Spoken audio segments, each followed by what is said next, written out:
Hello, everyone, and welcome to the Big Brother 22 Legacy Watch Roundtable. I'm your host, Taryn Armstrong, and joining me today is Sharifa. How you doing, Sharifa? I'm doing great, Taryn. How you doing? Doing well. Very excited to talk to you. Also joining me today is Brendan. How you doing, Brendan? I'm doing good. I was going to say it's so great to be back on the podcast before the end of Big Brother All-Stars, but I heard this afternoon that Big Brother All-Stars might be over. Did we see the end this afternoon? You just missed it. You just missed the cutoff. Did it end this afternoon? I guess we'll see. Yeah. All right. Well, we are here to talk about the week on Big Brother 22 on the live feeds and go over the players and how the season has impacted their legacy. So we're going to talk about it all. We'll see how far we get. We'll see how much there is to talk about here on a Saturday night. So here's where we are. We saw Memphis being evicted on Thursday. We saw, we didn't see, but we saw after the feeds came back that Enzo had won the HOH, and the feeds just came back a couple hours ago, and we discovered that Cody has won the Final Four veto. Fully expect him to be evicting Christmas, which means our final three will be Cody, Enzo, and Nicole. Cody and Enzo, having never touched the block all season long, have the option, the potential to be the first person, I believe, ever to make it to the final two without ever technically touching the block if they win the final three HOH. So that's where we are right now, and that is why the season's probably over at this point, because Nicole at this time seems like she will be taking Cody if she wins the final three HOH. Enzo at this time seems like he will be taking Cody if he wins the final three HOH. And Cody at this time seems like he'll be taking himself if he wins the final three HOH. And based on these jury segments, it feels like Cody has this locked up already. Now those can be misleading and things can always change with everything. But it's really looking like, how does Cody not win at this point, Sharifa? I think the only way is if Enzo and Nicole, like last second, once they win that final HOH, if they somehow snag it from Cody, which I don't see happening, and are like, wait a second, I could win if I take him out. But I think what Cody has done such a terrific job of is establishing his social relationships with both of them in a way that they will feel that they owe their big brother life to him, and that if they betray him, that it's not something that they're even going to consider. And that's complete skill on Cody's part, but it's going to take a lot for them to realize that they need to make the move to cut him, and I just don't see it happening, unfortunately. Yeah. Yes. Not that I'm rooting for Cody's demise, but I just want to see a move happen in this end game. Just give me something meaty. Cody has matured to full Derek. Yeah, Cody has matured to full Derek at this point. No, I mean, he's set up it really, really well. I do think it's interesting. I've listened to stuff that has been said on the podcast, and it does seem to me like Nicole really does want to win, and it will bother her if she loses. And so you want to say that if she has that opportunity, she'll take the shot. But I almost wonder if she thinks she can beat him. Like, I almost wonder if she doesn't quite understand that, right? I mean, I don't know. I almost think it might be the reverse in that she, like, in her head, she has burned almost every single jury member. And so she might feel that there is no way for her to win. But I have that little inkling too, Brendan, that like, because I think Nicole has a better chance of beating Cody in a final HOH than Enzo does. And I think there could be like that little 10% chance where Nicole realizes the move that she needs to make. I would be more expected to see Nicole make the move than I would Cody. Enzo. Yeah, I think Nicole could make the move. It's interesting, you know. You just wonder if she can somehow sit there, no matter what happens, how much her being a former winner can help this time. And I know it's worked against people in the past, like Dan and stuff. But it's like, I don't know. I mean, it could happen for her if she gets there and is able to articulate. Doesn't matter how I got here, I'm here, and it'll be interesting to see how much of a like mic drop moment that actually would be, Yeah, that's something that Memphis talked about, which is that the fact that she's a former winner is more impressive. And on an all new player season like the one that Dan played in, like those players, it was a very different structure. The reason they didn't want a former winner to win again is in part because they were all new players and many of them were fans. Like somebody like Frank was like, this was my season. How dare you come on and be the star of my season? But they were also coaches at the beginning, and it really did seem like their season at the start. And there were a lot of factors that came into, you know, why they really didn't want a former winner to win again. But this is an all-star season, and the historical data we have on all-star seasons is that, especially on a season where so many of them are former Final Two losers, there is a lot of incentive to like, hey, we want to reward the better gamer. We've been here. This is our second time, third time, fourth time. Like we're here to the game is the game. We're gonna reward the player, regardless of like all that other. We're not gonna be like petty and not want to give it to a former winner. If anything, it's more impressive that she made it here as a former winner. So I do think that works in her favor. I'm just not sure that it's enough at this point. Yeah, no, absolutely, because Cody played the better game. If you look at it outside of anything other than this specific season, he probably played the more big game. Well, he did. I think that argument for Nicole is sustained sitting next to anyone but Cody. I think if she's sitting next to Enzo, the fact that she's the two-time winner who made it there is going to be a lot more attractive for votes than if she's sitting next to Cody, who people see as playing a more active game to her more passive game. Yeah, I mean, thinking about like Nicole's decision, because okay, let me start with Enzo's, because I think I know Enzo's logic, because he said some of it. Enzo's looking at it, I think, like, okay, Cody's going to be hard to beat. I know this. But if I'm going to lose to somebody, I'd rather lose to Cody than Nicole. I barely have a relationship with her. And I think I might lose to Nicole, because if I'm thinking about it, she's got Danny. She was friends with Danny outside the house. She's got Ian, her best friend Ian. She's got Davon. She was always so tight with Davon. She was Davon's untouchable, so on and so forth. If she's got Davon, she's probably got Kevin. She might have Kevin at the very least. That's 4 votes. If I cut Cody, she's got Cody. That's 5 votes. And if we don't count Kevin, it's at least 4. So like that's really dangerous. I don't want to risk going up against Nicole if she's got at least 4 locked in votes, where I lose to Nicole and I cut my friend. I'd rather take my chances against my friend, who I know doesn't have some votes, or at least I think doesn't have some votes, based on the way that people talked. The way that Davon talked about Cody in the house makes it seem like Davon wouldn't vote for Cody. The way that Kevin especially talked about Cody in the house definitely made it seem to Enzo that Kevin would not vote for Cody. So he's going to feel good about those two. He knows that Cody lied to Ian a lot, and Ian was talking a lot about being a bitter jury member and that the people that burned him would never get his votes. Maybe that's another one. You know, so on and so forth. I think you can envision a scenario for Enzo where he's like, he's counting votes against Cody and he's counting lost votes against Nicole. And on top of that, like, he needs to be sure. If he's gonna cut Cody, he needs to be sure he wins, and I don't think he can be sure. And I think that's where he's coming from if he's still planning to take Cody. Now, obviously, he's very incorrect, but I think that's his logic right now when he's thinking about it. I think what's frustrating with that, though, is like Enzo saw how Nicole burned a massive bridge with Ian, how Nicole burned a massive bridge with Day. I feel like if I'm Enzo, I see Nicole as an attractive person to sit next to because, and she even chalks it up, and I think that's a specific move on her part of how much she's burned the jury. So I get that reasoning, but I also feel like Enzo is shortcutting himself by not seeing what's right in front of him, and that's the fact that she has burned multiple jury members in a way that Cody's burned Kevin, but I can't say the other people that he's burned that Nicole didn't burn worse.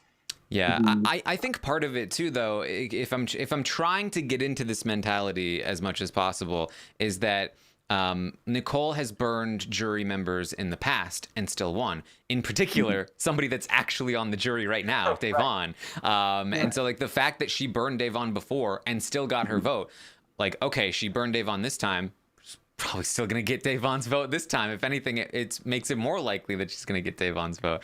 And like, you know, is Enzo really going to think that he's going to get Ian's vote? Like, he barely had a relationship with Ian, and Nicole's like best friends with Ian, and Ian, you know, he talked about being bitter, but he also talked about having a formula, and like, you know, that he was going to vote a certain way. So like, I can see that paranoia seeping in as a sort of rationalization for, I think, the truer motive, which is, I don't want to cut Cody. I don't want to betray my friend. And here are the reasons I'm able to create with that motivation. And some people have gotten away with that. You know, I think that's what's funny about some of the more recent seasons. Like Casey still won, Josh still won. So I wonder just sometimes how much like that seeps. Like, you know, sometimes it's worked, right? Like sometimes some of these players have been able to have their cake and eat it too, make the wrong move. Ironically, one of the people who couldn't do that was Cody. But you know, a lot of players have gotten away with that, you know, mistake of you know, taking the wrong person. Yeah, absolutely. I mean, you go back to season 16, Cody takes Derek. He loses massively. Big mistake. Everyone's making fun of him. Season 17, Steve cuts Vanessa, wins the game. Like, fantastic. This is exactly what we wanted. And then season 18, we see Paul take Nicole. That was, he made a deal with Nicole, and he ends up taking Nicole, which he sticks true to his word. He loses by 1 vote. Yeah. Tough, but he went with that one. He didn't take the obvious pick. And that was then sort of a weird one, right? Because it wasn't so much that she was his ride or die. It was more like he thought she deserved second more. Exactly. Right? Like he didn't take. He didn't take the easy beat. And it was like, but nobody really made a big deal of that because everyone was just like, oh, but he should have won. When Cody took Derek, he shouldn't have won. He made the mistake. Derek was always supposed to have won in the first place. But people thought that Paul should have won. Nobody thought like, oh, you took Nicole. Nobody thought like you took Nicole over James. What are you thinking? They just thought, what was the jury thinking? So then in 19, Josh takes Paul, the person he's loyal to. And he wins. And then in season 20, Casey takes Tyler, the person she was loyal to. Yeah, you also have Marissa and Ross in there too. Marissa right? and Ross. Brother, right? Absolutely. You know, Marissa takes Ross. Marissa wins. Casey takes Tyler. Casey wins. We see, I mean, even to some degree, we see Ricky in Celebrity 2. He takes Tamar, somebody that he was not loyal to, somebody that he thought was the easier beat, instead of his ally, and he loses unanimously. Then we see 21. And yes, 21, the jury was not, quote unquote, bitter, but in 21, what they did was the Jackson, he didn't cut Holly, he took Holly. He took the person he was loyal to, and he still won. So we have a long history of examples from the last 5 to 7 years, 5 to 6 years of, take the person you're loyal to. That's the expected move. And more than half of the time, it works out and you win. So, that's tough. That's tough to beat out of. It can't be understated that when everyone criticized Cody so much in season 16, he got so much backlash for taking. Dane took Anthony in Big Brother Canada. Absolutely. When Cody got criticized so much for taking Derek, the next 2 seasons we saw, John cuts Netta, Steve cuts Vanessa. They win. This is the new direction. And then season 18 gets all muddy. We see, Big Brother Canada gets ridiculous for a little while, and then we see Big Brother 19, and this is, I think, really the start of it. Truly, Big Brother 19. Josh takes Paul, and everyone goes, "What an idiot! I can't believe this guy threw the game away. I can't believe this is happening. He's the next Cody. This is the worst. Oh my God, he won." Yeah. Right. Yeah, and we've heard that argument used so much where it's like, oh, you can take the power player and but they played too hard, and that hasn't happened that much, and it's it happens so much there with Paul and Josh in 19, you know, and I wonder if Enzo just feels like maybe he just thinks that he can do that. And that even though, as we talked about, Nicole seems to be the better person to take as far as who she's burned, maybe he just feels like he can get away with it. It'll be interesting to see, right? We always hope every time someone's been in this situation, like, you know, the whole Cody and Derek thing in the past, we've always been like, maybe they'll just realize in the final, you know, 20 seconds or whatever. And we'll see, maybe it happens. They might not get the chance. It might be too late. Yeah. And I really want to keep hammering this home, because I do think it's important that, like, what is expected of you can make such a massive impact, that if the last 2 seasons somebody cut, if say Casey had won the game by cutting Tyler, or maybe Casey had lost the game by taking Tyler, and that's in the Casey lost the game because she took Tyler, and then, you know, maybe Holly beats Jackson or something, or maybe Holly wins the final 3 HOH and takes Jackson, which she would have. And then the narrative, instead of Jackson, whatever, is Holly lost the game by taking. The problem is that she would have lost the game to Nicole as well. But yeah, you get what I'm saying. Yeah, of course. Those if the narrative either, right? It's like a weird thing where Cody is never, like, it's interesting. These players that do make the mistake often then don't introduce into the conversation, I blew it, man. You know, Cody has still said, like, you know, I had to make the move, you know, all this different stuff. That's my boy. Like, it's weird, right? It's like never been articulated as much. And I think it's what's expected of you.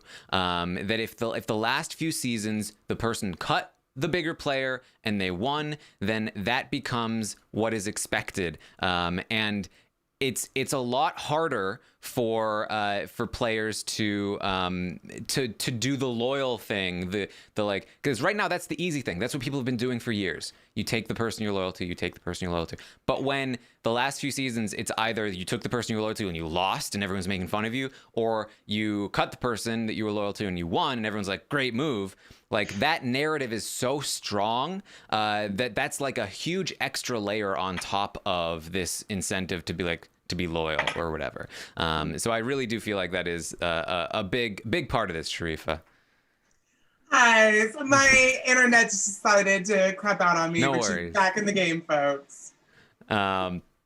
So that's where I feel Enzo is at. So that's why I want to start to look at it from Nicole's perspective now. Like, where do we think Nicole sees things? Is she taking Cody because she's just doesn't even care? She's not even counting jury votes. Or is she having a similar sort of calculation as Enzo? Like, is she thinking, okay, who do I have against Cody? Ian, hopefully. Kevin and Davon, hopefully. Maybe.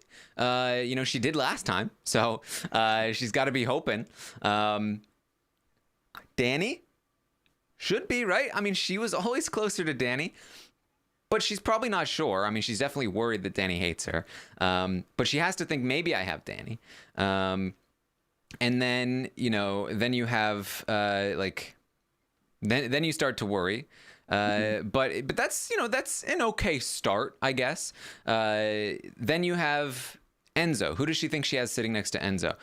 Probably still Ian. Probably still Davon. Why would Davon vote for Enzo over her? Instead of like, if she's going to vote for her over Cody, why'd she vote for Enzo over her? But maybe not. Does she think she has Faye's vote, though? I haven't heard her talk about jury votes, so I have no idea, to be honest.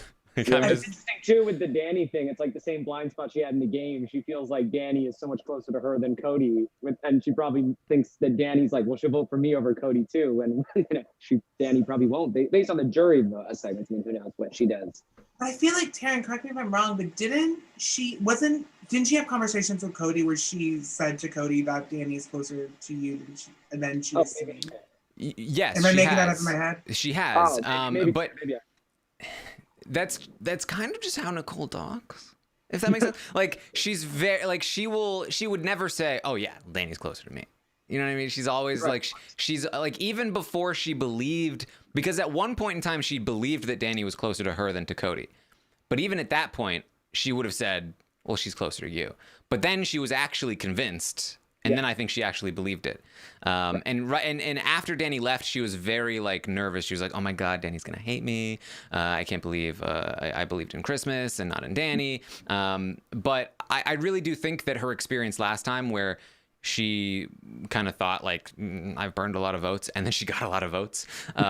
She probably just kind of feels like, I just got to get there, and then we'll see.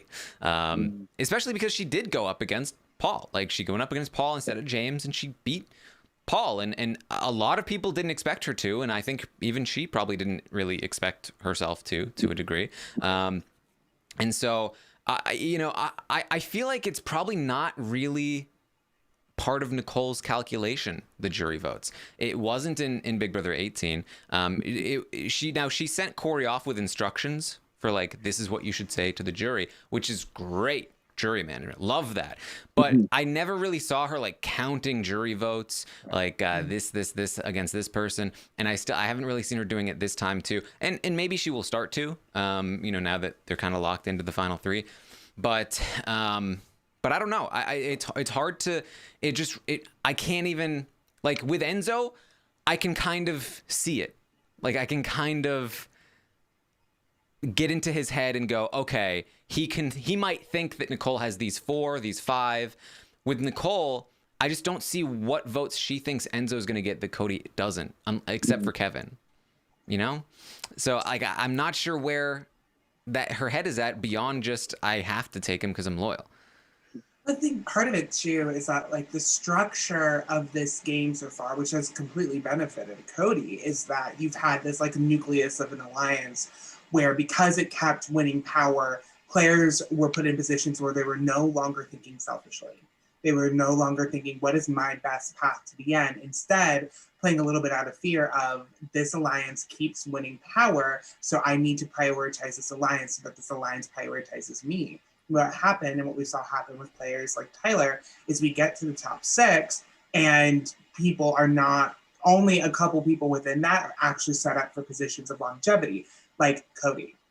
And I think where Nicole is right now, and I think where Enzo is right now, is that they have been so wrapped up in this idea of playing the game with someone that I don't think they're actually thinking about, how do I play this game to win? I think they're thinking that they're doing that, but I don't think they're actually acknowledging that they don't have the moves to back up a winning game. And it's really fallen in line with how the season has come about. Yeah, that's a good point, because it's like, for in order for them to make this move that we want them to make to cut Cody, they almost have to admit to themselves that they haven't really played as well as they could have or should have. Like you almost have to have that moment. They have to be humble themselves and go, oh my God, like, I put myself in a position where if Cody wins this HOH, I played bad. And if they can do that, then they can make the right move if they have the power. Yeah, and I think it can't be understated just how much these things just add on to something that is already, it's a big hurdle to get over. Like, I think we, from the outside, it's very easy to look at the position and say, cut Cody.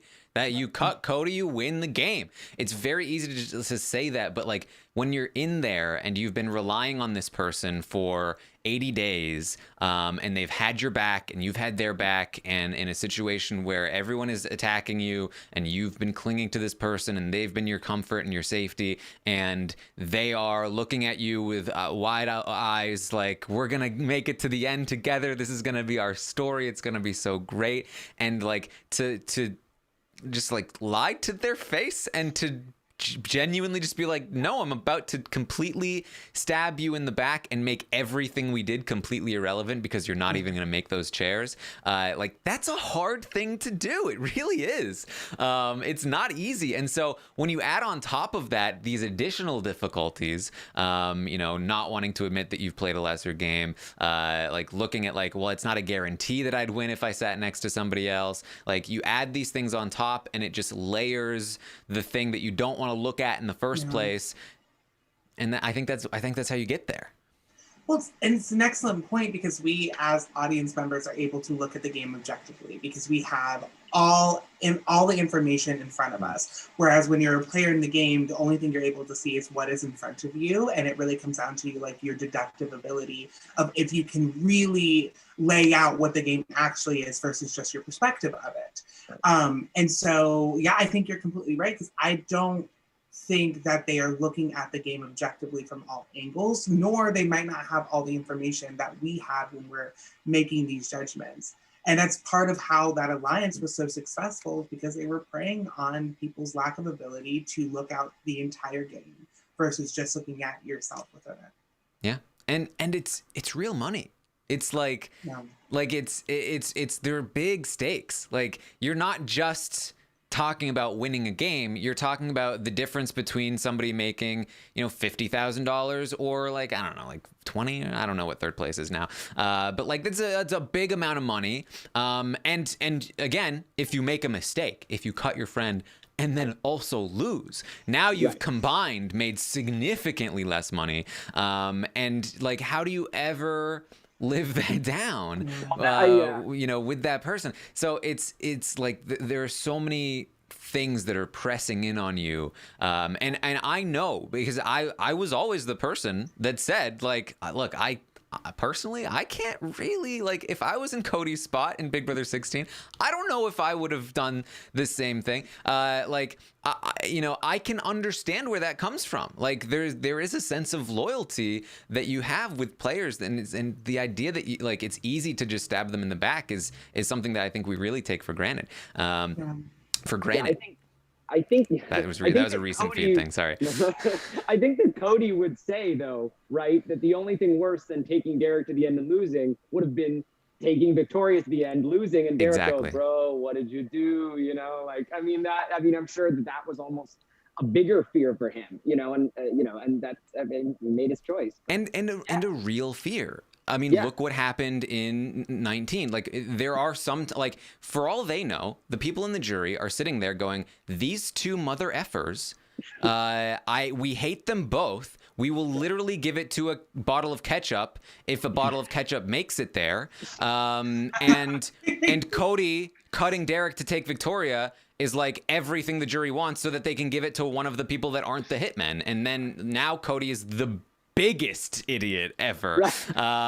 So it's like you can understand the sort of logical side of it too, right? So it is tough. It is tough, and I just want to really make that clear because over the next week and a half, I'm going to be saying, "What idiots for not cutting Cody?" But you know where I'm coming from. I can relate only from super micro instances, especially in sequester, looking at winners at Ward 2, I went to the end with the one person who I knew could beat me, and it was out of loyalty.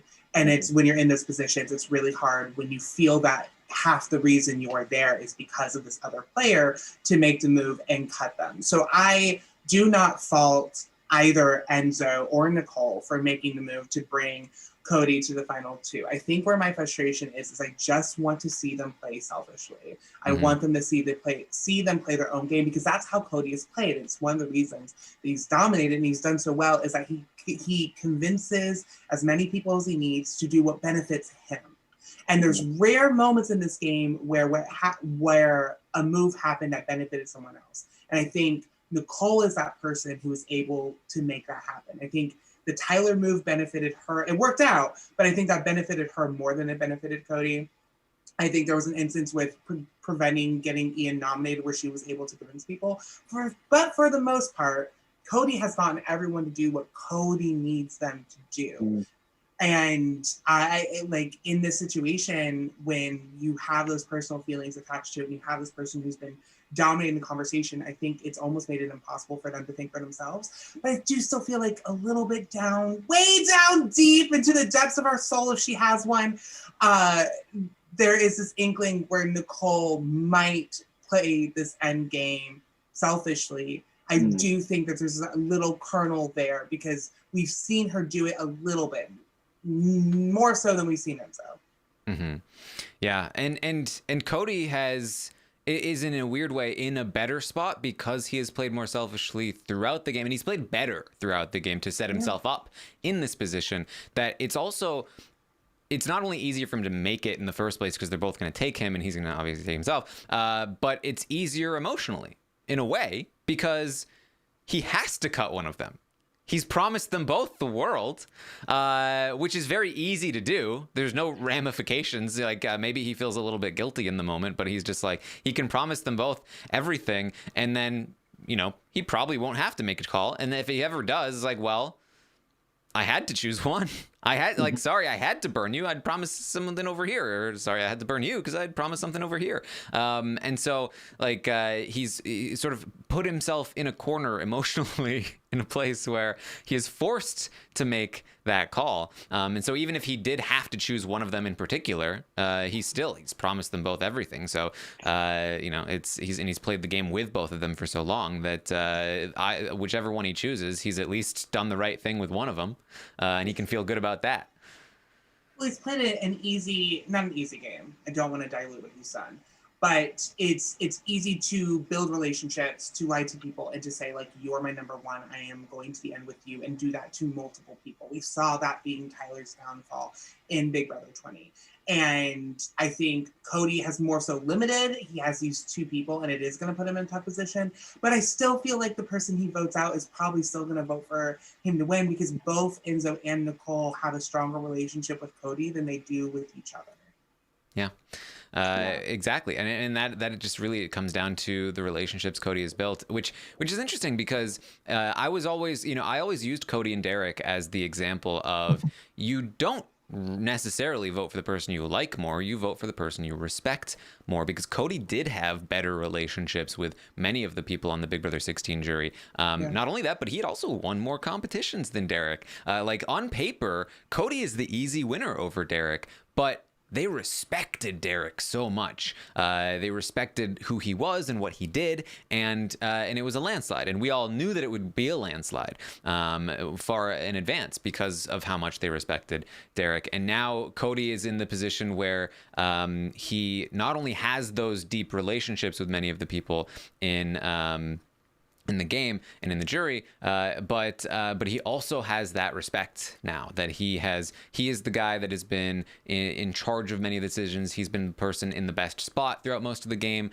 and I think importantly as well, he is the one that has sort of I really think that like taking out Tyler, like what Enzo said about like that being a good thing on your resume, I really do feel like, especially watching the jury segment, that was the thing that like clinched it for the jury, that like he took out Tyler. Like Tyler was, if you didn't want Cody to be running the game, Tyler was the person you go, well, maybe it's actually Tyler. Maybe Tyler has got this thing going on. But when you see Cody take Tyler out directly in the video, he wins the competition. He sends Tyler home. You go, okay. I mean, what am I supposed to say now? Yeah. Here he is with Final Four veto too, right? I mean, he's here he is with this. Wow, he'll send Christmas out of the game. If he sits in that final two, there's no way he doesn't win it. Or if the jury somehow doesn't vote for him, then I don't know how they came to that conclusion. But like he's kind of dominated all facets of the game for this particular cast. Yeah, I mean, he's now won 7 competitions. If he wins the final HOH, then he will have won 8 competitions. He will, I think, tie Paul for second most competition wins in a season, and be just behind Janelle with 9 in All Stars. And I think he will also be like in second place for percentage of competitions won, behind Janelle, above Frank, I think. So like competitively, he has done extraordinarily well. I honestly, I feel like Cody is perhaps one of the better competitors in competitions that we've perhaps ever seen, especially with like the kinds of competitions we get nowadays. He's just so well-rounded that socially, any competitions that require like social maneuvering, he's going to be decent there. And that's like probably his worst part because he's so threatening physically and like the way he looks. But physically, he's just so fit. And he can do really, really well with puzzles, with questions. He studies a lot. He knows the answers to things. He like put him in any competition. And I'm like, yeah, I'd give the edge to Cody. And that's so huge in modern Big Brother. So that alone, definitely big. Socially, he's always been, I think, one of the better players, at least with the cast that he's been with. And then I think strategically is really where he stepped his game up this season. I've always been the person, and I've said this many times this season, that he really was with Derek on a lot of the decisions in 16. Derek led the way, but like he discussed things with Cody. They bounced ideas off of each other. Cody's never the person that was like, all right, Cody, you do this. Let me think about it. I'll tell you what to do. It was very much a discussion, but it was clear that Derek knew what he was doing. And it's clear now that Cody had learned a lot from Derek, playing with him, probably talking with him, watching seasons. And, you know, I did a series of off-season podcasts before the season started. One about alliance structure, one about winning the first HOH and the ways that you can like extract power from that. And it felt to me like he had listened to those podcasts, the way that he talked about things, the way that he set up his alliance structure. And I'm pretty sure Derek listened to those podcasts, so maybe there's a little bit of transfer there. Yeah. But just say it. Just say it. But there's obvious, like he obviously knows what he's doing, and even just after he won the veto, he was talking to the cameras, and he was saying, I really took a risk. I essentially threw that final 4 HOH to Enzo, but it was worth the risk. And I think what he was referencing was that what I was saying on the Thursday night podcast, which is that him and Enzo worked together to take out Christmas, knowing that gives the edge to Enzo. He was willing to make sure Christmas lost rather than try to win himself, in order to make sure that Christmas was eligible to go home this week, so that he could get to the final 3 with Enzo and Nicole. Even though that left him vulnerable at 4, he was willing to take that risk. And I wasn't sure if he was aware of the risk, that active risk that he was taking, but it was clear that he was. Like he knew what he was doing. He decided to take that risk, and it was an active choice that he made. And I feel better about that than I do that he just sort of like happened to win at 4. That like he actively went in knowing that he was going to do that. So. You know, there's a lot to like about Cody's game, and listening to the jurors talk about him, it just seems clear that they see it too. And I feel like this is the conversation that we will probably be having for the next couple of weeks, is like examining Cody's game, and like is this locked in at this point?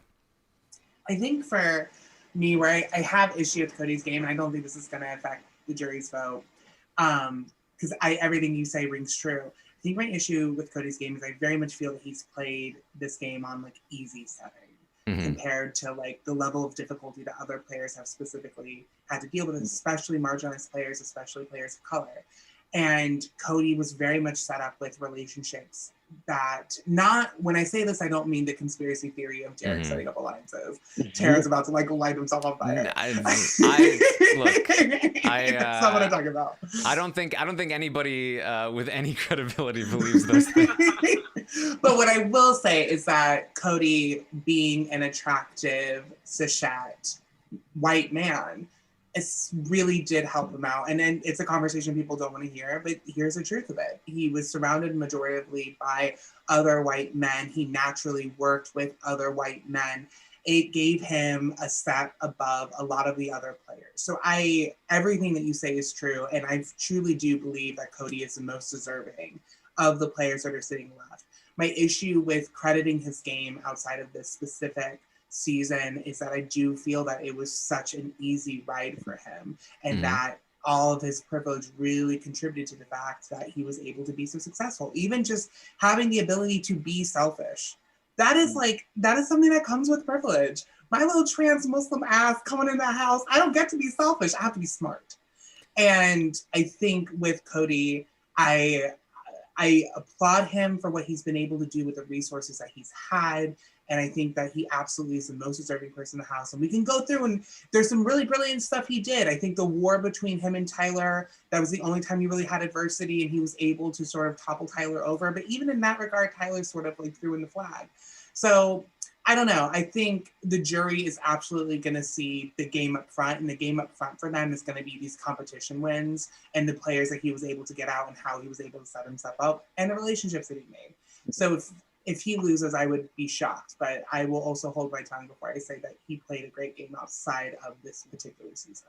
And I feel like it's like we said about the competitions. It's like the structure of the game benefited certain people, like Cody already, right? These people who had this privilege. And then, the competition wins just never went the way they needed to go to upset the balance and to try to break this sort of rigid structure that favors certain types of players with certain types of privileges. So that was really what I thought was really tough, is that not only is all that the way he goes in, he just none of the game mechanics worked out the way we were hoping either. Yeah. Please go ahead. Oh, I just want to say, in going off of that, what I don't want to do is discredit how brilliantly he played the game. Oh, yeah, of course. Because it was masterful how he was able to network that and to massage it. But I also do want to acknowledge that the easy setting was on. Yeah, I agree. And I think it's worth acknowledging, because I think that, perhaps if you're listening to this podcast, you've probably already seen some of the discussion that's probably already happening. And I imagine how most of the discussion will go is, one extreme is going to say, Cody's an all-time great. He's amazing. How dare you discredit anything he's done? The other side will say, oh, but he has it on easy mode, and so his game is worth nothing. And that, like, those are going to be the two loudest arguments. But there's value to both, I think. That you can look at what he's done, which was amazing, and see, like, at the end of the day, you can only see what you saw, right? So anything else is just kind of like trying to extrapolate, and that's going to be a little bit less reliable than what you can actually physically see.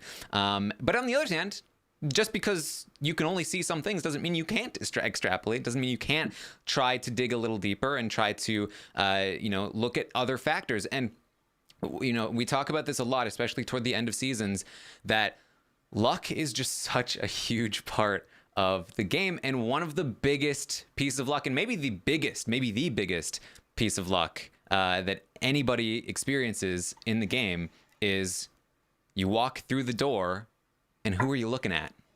Who are you playing with? That is like that's the biggest factor that you will encounter in the game, and having a bunch of people that look like you, that are around the same age, that from the same areas, that have similar interests, like, that's just such a massive advantage to start with. Having a couple friends, super great. Stuff like that. Like, and those are things to consider. Unfortunately, we can't see Cody's game without some of those things.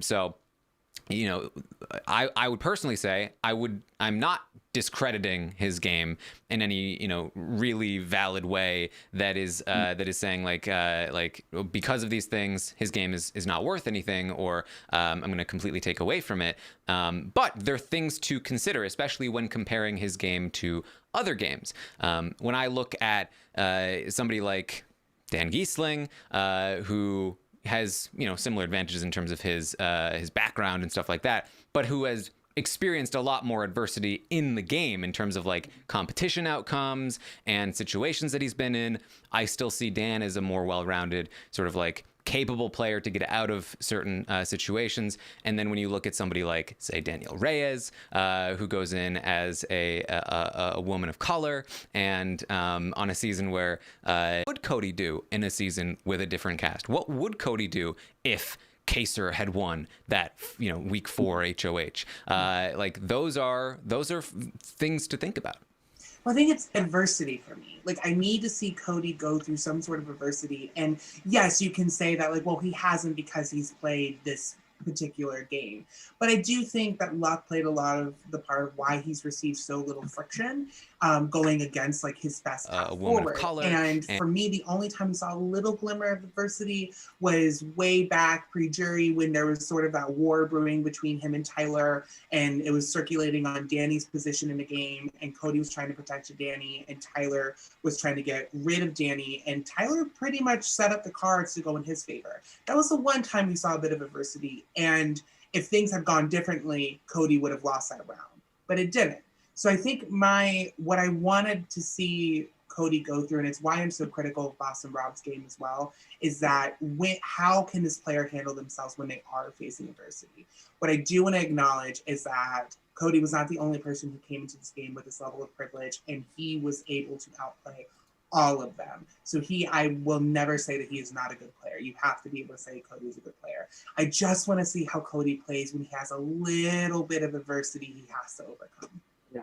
How much do you guys think that one of his best breaks was the whole Josh and Casey not being in the game? I mean, I feel like, yeah. I mean, it's out, I guess it's outside of the game, but it was a great break for him right there at the beginning, right? Oh, the committee entirely would have shaped out so differently. That's the whole butterfly effect, right? Memphis and Christmas were the driving forces of the committee. And they, if I'm correct, and I think, please correct me if I'm wrong, they were the two spots that came in when Josh and Casey, if they were going to be in. I think Keisha was right? I think Christmas was a lock. Christmas was in. I think, yeah. They already had written all the Christmas jokes. All the Christmas puns were already written. They had no jokes. One person in casting was like, y'all, listen, you know who would be gold on this season? Rise for the holiday. Like, who got paid to make that decision? Yeah, I'm sorry, Taryn, I interrupted you. Please continue. I believe Keisha was the other alternate that got the spot when Casey dropped. Gotcha. But yeah, I think if Casey and Josh are in, that means that Memphis and Keisha are out. And let's just say that Cody still wins the first HOH. That means that Cody is probably in with Tyler, Casey, although maybe he goes after Casey or Josh right away, because he has to know that that's a big crew, but he wants to work with Tyler, so maybe I don't know what he does. We'd have to ask. Let's say he does. Let's say he still goes after Kaser or whatever, but then we've already gotten too far. It's Kaser wins the thing, and then there's no Keisha to go after. No, so who does he go after? It's I don't know. Maybe it is Josh. I don't even know. Well, his goals that first week was to make the least amount of a splash. Exactly. And just to set up relationships, which was smart. He played his first HOH pretty much perfectly how you should play a first HOH. He set up relationships. He didn't make too much of a splash. He put himself in a good position to make a lot of alliances later down the road. So I don't see him going after Josh if he sees that being a path of more resistance in terms of other players that he is trying to work with. Yeah, I think the group is probably Tyler, Cody, Casey, Josh, Christmas. Because that foursome, Tyler, Josh, Casey, Christmas, is so, like, you can't beat them all at once. They exist. So Cody's obviously going to want to be in with them. They're going to want to be in with him because they don't want to be targeted for week one. So that forms. Nicole's in there. Danny's probably still in there. Day and Bay are probably attached to Cody's side of things, not Casey's side of things, considering the relationship between Bailey and Casey. And then we probably see something somewhat similar, but with people like Tyler having more power. People like Tyler, Casey, even Christmas, just having more backup, more weight in the game to swing around. And then we probably see maybe a similar boot order in the sense that, like, maybe I don't know, because maybe if Tyler has more sway, more pull, and he's more attached to people that aren't Cody, you know, maybe he is able to pull Kaser like he wanted to, and maybe Kaser and Janelle come in on the Tyler end of the power structure, and who knows where things go. Really, again, just these small changes could really have a massive impact on how things play out, and Cody definitely has a much harder hill to climb in that spot. Is he still capable of climbing that hill? Yeah, I think so. But it wouldn't have been as hard, and it would have been more fun to watch. Yes. Yeah. I mean, we could talk for days about how the season would be different, even just with one casting change.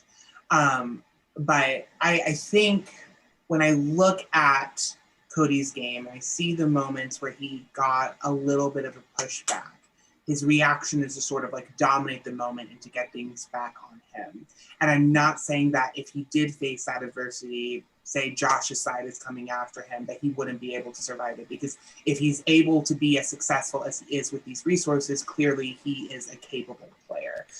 I want to see him go through the levels that other players who are labeled the greats have been tested. Yep. And I just, yeah.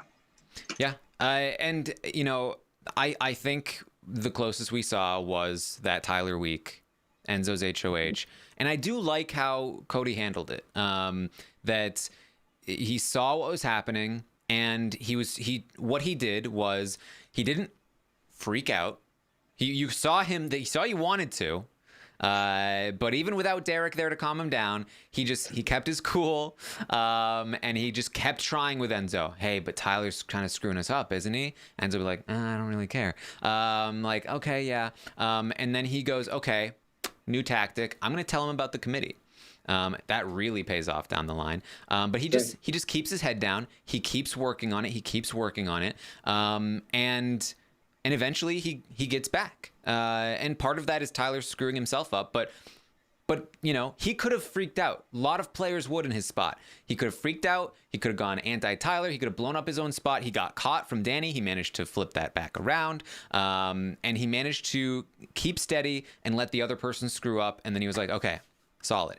I don't think it was like, I'm not saying this was like masterful play. But he didn't screw up in a spot of adversity, which I think is a decent sign. It reminds me a lot of Derek, honestly, where I have a similar criticism of Derek's game, where he had a couple moments of like, ooh, this is his thing where he has to figure something out, and he did. But I was like, but what if it had gone just a little bit worse? Like, what would have happened then? And something that I've been thinking about lately is if Cody wins, dominates the season, let's say never gets put on the block, he wins the final 3 HOH, let's say he even wins unanimously. Which is possible. Definitely possible. Mm-hmm. Cody versus Derek. I mean, is that a conversation to be had now? Here's what I will say in regards to that, is that I felt this way back in Big Brother 16, I felt like Derek was given a lot of credit for what Derek and Cody did. Mm-hmm. I do think that Derek was the strategic force behind a lot of those decisions, but I don't think Derek would have been able to make a lot of the moves that he did without Cody's social capital. Cody was really great at building relationships, especially with the women. But he was really great at building relationships that alliance was then able to utilize in their game. So I do feel that Cody didn't get the credit he deserved from that final 2. I don't know, Brendan, what do you think? Are you able to say one of them is better than the other? Well, I think it's interesting. I mean, I think the point you make is really good, and it's interesting because following down along what you said is, now we've seen Cody do it without him. And even if you want to say he's following the same blueprint as Derek, and I think the podcast has said all the time that the strategic part of the game is easiest to learn. If you have social and you have physical, you can learn the strategic part of the game. And yeah, it's interesting. And it's tough, right? Because Derek will play again with the stigma of winning, so we may never know how he could play. But yeah, I mean, now we've seen Cody do it without Derek. And we would have to see if Derek played again, would he need someone again to have that social capital, or would he be able to do it? So yeah, I mean, this is certainly a way of looking at it where Cody has a bit of an edge, honestly, now that Cody has more game tape. it really tests the way that I look at things, because I weigh your first season's going to weigh a lot heavier to me, just flat out. I don't care if it's an all-star season. I don't care if it's a new player season. Just your first season is the most telling for me, because most people only play once. That's your only shot. You come back around a second time, you're playing a different game. Honestly, it's not the same thing anymore. And so, you can be great at all-star seasons, but you'll still lose every time as a first-time player. And most people only play once. So I really heavily weight the first game. And in the first game, Derek straight up beats Cody. Yeah. Like head-to-head, beats him. He's obviously the better player in that spot. But second time around, Cody is playing against some tough competition. He has some advantages, sure, but he's playing against people who have played before. It's not like he's playing against new players. It's not like he's Paul, right? And he really just like straight up dominates this season. And it's like, well, Cody was obviously the lesser player in season 16. But what about Cody now? Like, what if I'm comparing Cody now? But then it's like, okay, but I have to wait the first season. It's a little hard for me. I'm honestly not entirely sure.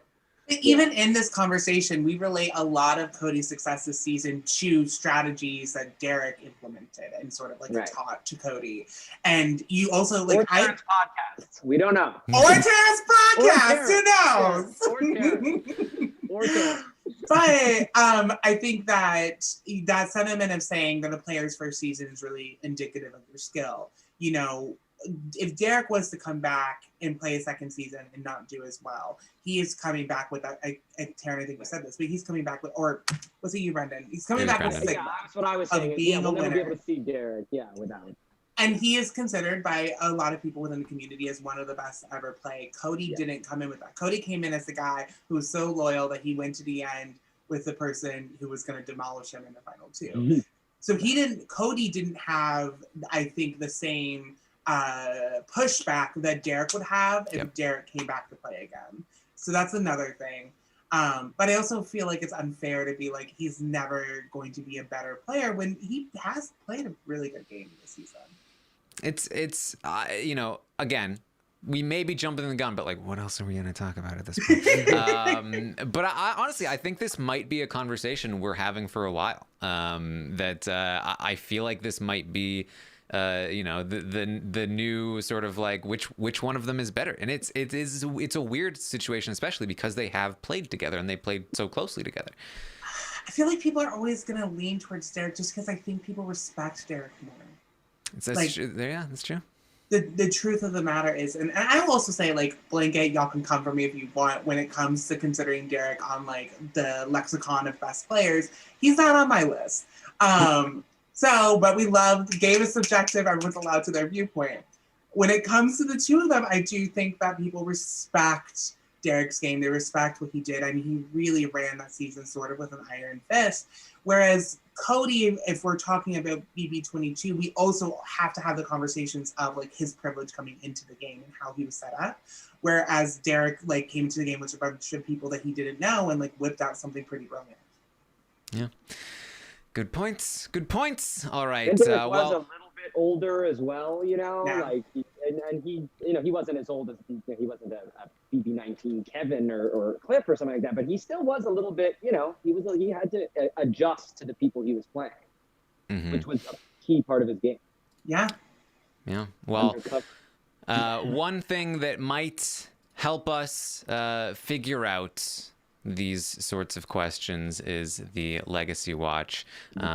So let's get into, unless you guys had anything else that you wanted to bring up before we move on to the Legacy Watch, we can get into that. And I'm right now I'm looking for the results of when I actually included Derek in the list, in the layout.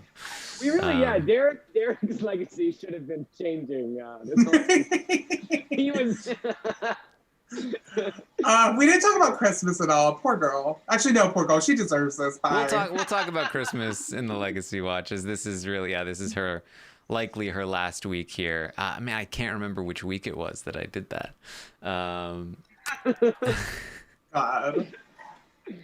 But let me bring up the Legacy Watch here. If you're watching the video, you can see. Here we go. I have it up. Okay. All right. So let's get into the Legacy Watch this week. So last week on the Legacy Watch, previously on the Legacy Watch. You have to do What the is British going version. on? This is nonsense. Oh my God. Somebody rigged it. Were we graded? This is a bunch of clips that are happening right now. Right. I thought you were gonna do the voice. Yeah. Devon was. Or do the British version of the announcer, Big Brother! My favorite thing. All right, so last week it was Tyler's eviction week, and there was some theorizing, maybe by me or maybe not. I don't know. We'll see. That perhaps we had a little bit of an anomalous result because there were a lot of big changes, a lot of big shifts that happened in the Legacy Watch, and so this week I think we're gonna find out. We're gonna see has it stuck, or are things gonna go back to the way they were? Let's see. Let's find out. Any predictions, Sharifa? I don't know. I already see this, and like my soul is set on fire because I disagree with so many of these placements. Like, what? No. Yes, and to be clear, for those that maybe this is your first time listening, what I do is I poll the audience every Saturday morning. I tweet out a link to the survey. It's at Armstrong Taryn on Twitter, and you guys fill out the Legacy Watch. Not me. Don't blame me. Looks like me and the audience need to have a little conversation. Shima voice. Darren does not endorse the views. Yeah. I The views think of the Legacy Watch are not Darren's. I think what we could potentially see coming up is Cody creeping up to that top spot. I think the more dominating of a game he plays, I think the more credit that he's going to be given. So I could see Cody potentially shifting upwards. Yeah, I think Cody will definitely end the season. We'll see if it happens this week, I guess. But I mean, he'll wind up above Tyler, no doubt, I feel like. And that's looking at it now, that's not the case. I could also see Nicole shifting a bit upwards, too, from Adi's point of view, just because of the fact that she is a winner who, well, at this point, is guaranteed Final 3, potentially Final 2. So I could see her moving up a little bit. And I could also see Enzo moving down a little bit as well. If Nicole or Enzo, obviously it won't be this week, but if Nicole or Enzo take Cody to the end and lose, I think that will affect their legacy a lot more than if Cody just kind of wins out. If one of them actually makes that error, that will go a long way to their legacy. Imagine making a Cody with Cody right there. Yeah, you pull a Cody on Cody. Yeah, I kind of want that to happen. That would be kind of like the end of Cody's Big Brother story, I think, full circle.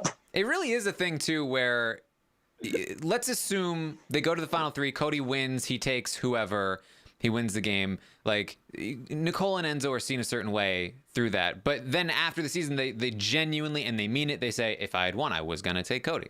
And they can just say that anyway. They can, and they say that, and let's say they mean it too, and we believe them, we still see them a lot better than if they had actually done it. Yeah. Right? Which is just one of those things that impact the Legacy Watch. All right. I was always cutting them. All right, let's talk about David. Because, sorry, but just, again, Nicole planned on doing that with Corey, and Corey, at the very least, had a very good chance of beating Nicole. Like, if Corey wins at the Final Four veto, like, if things go the way Nicole wanted to in Big Brother 18 a little bit more, then she could already be one of these people.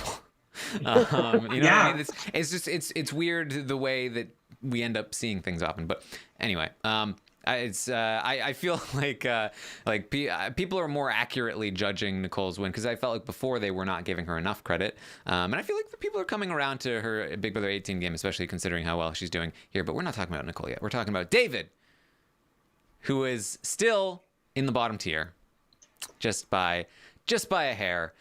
He cannot rise back out of the bottom tier. This makes me sad. I liked his appearance in the jury segment. Was he the best player? No. But was he he was like a beacon of light on this season. I felt like he had the most positive attitude. He was the happiest to be there, and he was just like so excited to play. And like none of that showed in any of his game talk. There was some good moves on his part. Like his execution was poor, and his ability to read the game was not always fantastic. But he did gauge that he was at the bottom. He did align with Day and Kevin, knowing that they were all at the bottom despite his history with Day. He did make the move to vote out Tyler. You know, there are some like kernels of like good game there with him. You gotta dig through a lot. I think he had a lot of fun legacy moments. I mean, winning the competition in the dark was a really fun, and like with his story, I love taking that $10,000 on the block. That's huge. That was one of the great moments. So memorable. And staying. He's staying. Yeah, exactly. And not being believed by Devon and blowing up Tyler and Cody early on in the season. Like he was a part of a lot of like big memorable moments this season. And like I really feel like he's gonna be one of the people we remember from the season. That like, oh, David, the rookie. He was on the guy that hadn't even played before, was on an all-star season. Well, I mean, if we're talking about like legacy in terms of like your just specifically your ability to play the game, am I going to think of David? No. But if we're talking about legacy just in terms of like the whole package, the player, the personality, like who's memorable, who am I going to think about? I'm not going to think about half these people who made it to the final 5, final 6. I'll probably think of David. Like whether you liked him or you like to hate him, you liked to hate him. He was polarizing. People were upset. They were like, how they let this man? What is he doing? He was polarizing. And for me, that means a lot as a Big Brother player. I would rather watch that than the smart game player who was boring. And I think he was polarizing in a fun way. He wasn't polarizing in a, some people thought he was like not a good person or not acting well. Right? And that's what we've seen so many times with some BB personalities where like they're polarizing for these reasons. Whereas, David was a great guy. He was always likable. He was always fun to watch. And there were just game things that made him, polarizing. Yeah. All right. Above David, we still have Nicole Anthony here, just clinging to the bottom of the low tier. What a way she has fallen since the start of the season here for Nicole Anthony. But it seems that here she will stay. She kind of tanked her reputation in this All-Star season. I think she's a sweet girl. I think part of what made her so popular last season was that she was so many people's beacon of hope because there are just so many unlikable people that we wanted to see fail. And she was somehow like making her way against the odds to the end game. And that was so rootable. She was such an underdog. She came back this time and she kind of took all the good favors she had built and she like poured gasoline and she lit it on fire. And I think that's sort of what she's remembered for. I think at this point, she's sort of known for like being really popular for a season and then coming back and people being like, oh, did I only connect with her because of the specific circumstance she was in and not necessarily because of the player that she is. Yeah, I really feel like, honestly, Nicole's biggest mistake this season was agreeing to be on the season. She didn't have enough time to recover from the first time. And she also, like, this is, I don't know, maybe, I just feel like if you're not willing to pregame, you shouldn't play an all-star season. Unless, like, Sequester has dealt with this, but like, if you, unless there's like very enforceable ways to prevent pre-gaming, you should probably just, I'm good. Cause like, and like she needed somebody to tell her that like, look, this happens. And if you don't pregame, people are going to think that you're pregame with people that are not you. And that's bad. And so like, look, I think Nicole, she could have said no here. She could have said, I'm sorry, it's just too soon.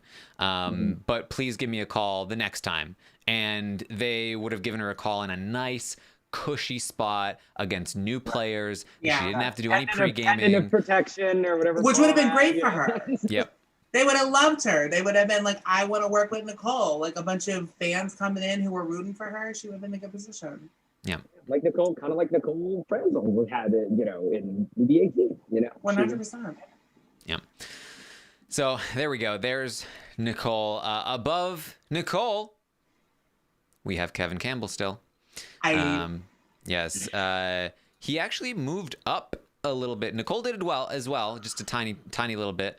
Moved a little bit up this week from last week where they had moved down a little bit. But here's Kevin. I think I would imagine actually Nicole. Nicole moved up like a small amount. Kevin moved up by like a full point, and which is still a kind of small amount. But I have to imagine you saw him in the jury. Maybe you liked him this time in the jury. I don't claim to know the ways of the mysterious audience. To see his position lights me on fire. I think Kevin is an extraordinary player. I think he probably came in with the most adversity coming into this game. The fact that he made it as far as he did with as much adversity he was facing, I think it's easy to be like, oh, Kevin's a complainer, he's a whiner. But like you heard that conversation about Kevin talking about his life, like what it means to be a biracial queer man, what he's gone through. I mean, this man was excommunicated by his family at a very young age. He has gone through a lot of lived experiences. And for me, he will always be iconic, especially when I think about his BB11 game, because it was the first time that me, a queer person of color, is getting to see a queer person of color succeed and make like really smart moves and almost win the game. He was one competition from winning the game. Julie said it herself in his exit interview. So for me, as a queer person of color, Kevin is a legend to me, and it pains me to see him this low. Yeah, and this is something that I've talked about, that, the thing I really like about Kevin as a player is that in his first season, and this comes back to what we've been talking about, we saw him in a situation that is hard to play in. He was on the outs in Big Brother 11 for most of the game, and he managed to survive and thrive and almost never win hit the game. block. Yeah, and then we saw him again in an even worse position this time, and he was not able to play himself out of that position this time. But he still survived for quite a while, and like he wasn't like a slouch in competitions. There was still. There was a one of the world only people who won veto to get himself off the block. Yeah, there was a world where he wins like one veto, and then the committee war starts, and he becomes an asset to one side. And now all of a sudden he's playing Big Brother 11 again, and that's good. Like seeing a player play in a position like that and be able to succeed to a degree, I think is a very valuable thing to see, because okay, now. What happens if he's in a position of power in the game? Yeah. Like he's a capable player on the outs. I wonder what he would do in a position of power. He'd probably be okay. And not necessarily. There are plenty of players that are really great when they're the underdog, and the second they get power, they lose it, and they do not know how to play. But it's still, I still feel like I do think this is a low spot for. I've been saying that every week, but. I really do think as a player, he is now. It's funny because he was always like one of the underrated, like best never wins, and now I feel like he's an underrated, like I don't know, he's underrated. Like he's been downgraded appropriately to a degree, but too much. So that's where we're at. Brendan, were you gonna say something? No, I was just really just going to say, like, he still made jury. He still had these moments. He still had a passion for the game. I mean, he didn't improve upon his position, which would have been hard to do anyway. But yeah, I don't think this is quite a drop. I don't agree. Yeah. And I think I think what we can look at when it comes to Kevin is that he had some incorrect reads, but I always felt like Kevin was putting on those incorrect reads specific to the person that he was talking to, so that they would believe something that he needed them to believe. But when Kevin was with someone he trusted and he downloaded how he was perceiving the game, he was dead on a lot of the times. And I think that if Kevin was able to there were some conversations with Jay that were like completely like, girl, y'all are on the wrong track. Yeah, I would say he was more accurate than Day was But in terms of like players I've seen on the outs, I'd say like he had probably like a batting average, I'd say of like 400, right? Like a little bit less than half of his stuff. Especially, I think the biggest hit came right away when he was like the person convincing Nicole Anthony that Janelle and Kaser were against her, and that was like, ooh, this hurts. And in terms of legacy watch, he may just not have quite been able to get back to that, in terms of just why he is so low. I mean, if you sometimes if you take a low hit like that with the points, maybe he just was never quite able to accumulate in terms of. He wasn't. But I will say that he did have a conversation with Day where he just laid out the game brilliantly. And I think the thing for me that I always pick up on is when he called Enzo a parrot. He was the only person who called out Enzo's game for exactly what it was. And for me, that has to show his acumen as a player. I still think that he's one of the best to never win. And I will also admit that I am absolutely biased in how I see Kevin. But I really do believe that he's an extraordinary player. I don't think he really got to show it this season. Well, the chat is informing me that a 400 batting average is Hall of Fame level. So I didn't know what that meant. You said it. I was like, I guess that's bad. I don't know. What's baseball? Look, baseball. I know. Nothing. I'm not so clueless that I don't know that 400 batting average isn't good. But I definitely shouldn't have used that. Definitely the wrong one. All right. Flew over my head. Above. Yeah, that sounds really good. Above Kevin is Bailey, who has dropped below Christmas. But hold on, let me reload the page because it's literally by 1/100th of a point. Nope, now it's 2/200ths of a point. Yeah, Bailey had a big drop last week. And she actually stayed the same this week. It was actually Christmas that moved up.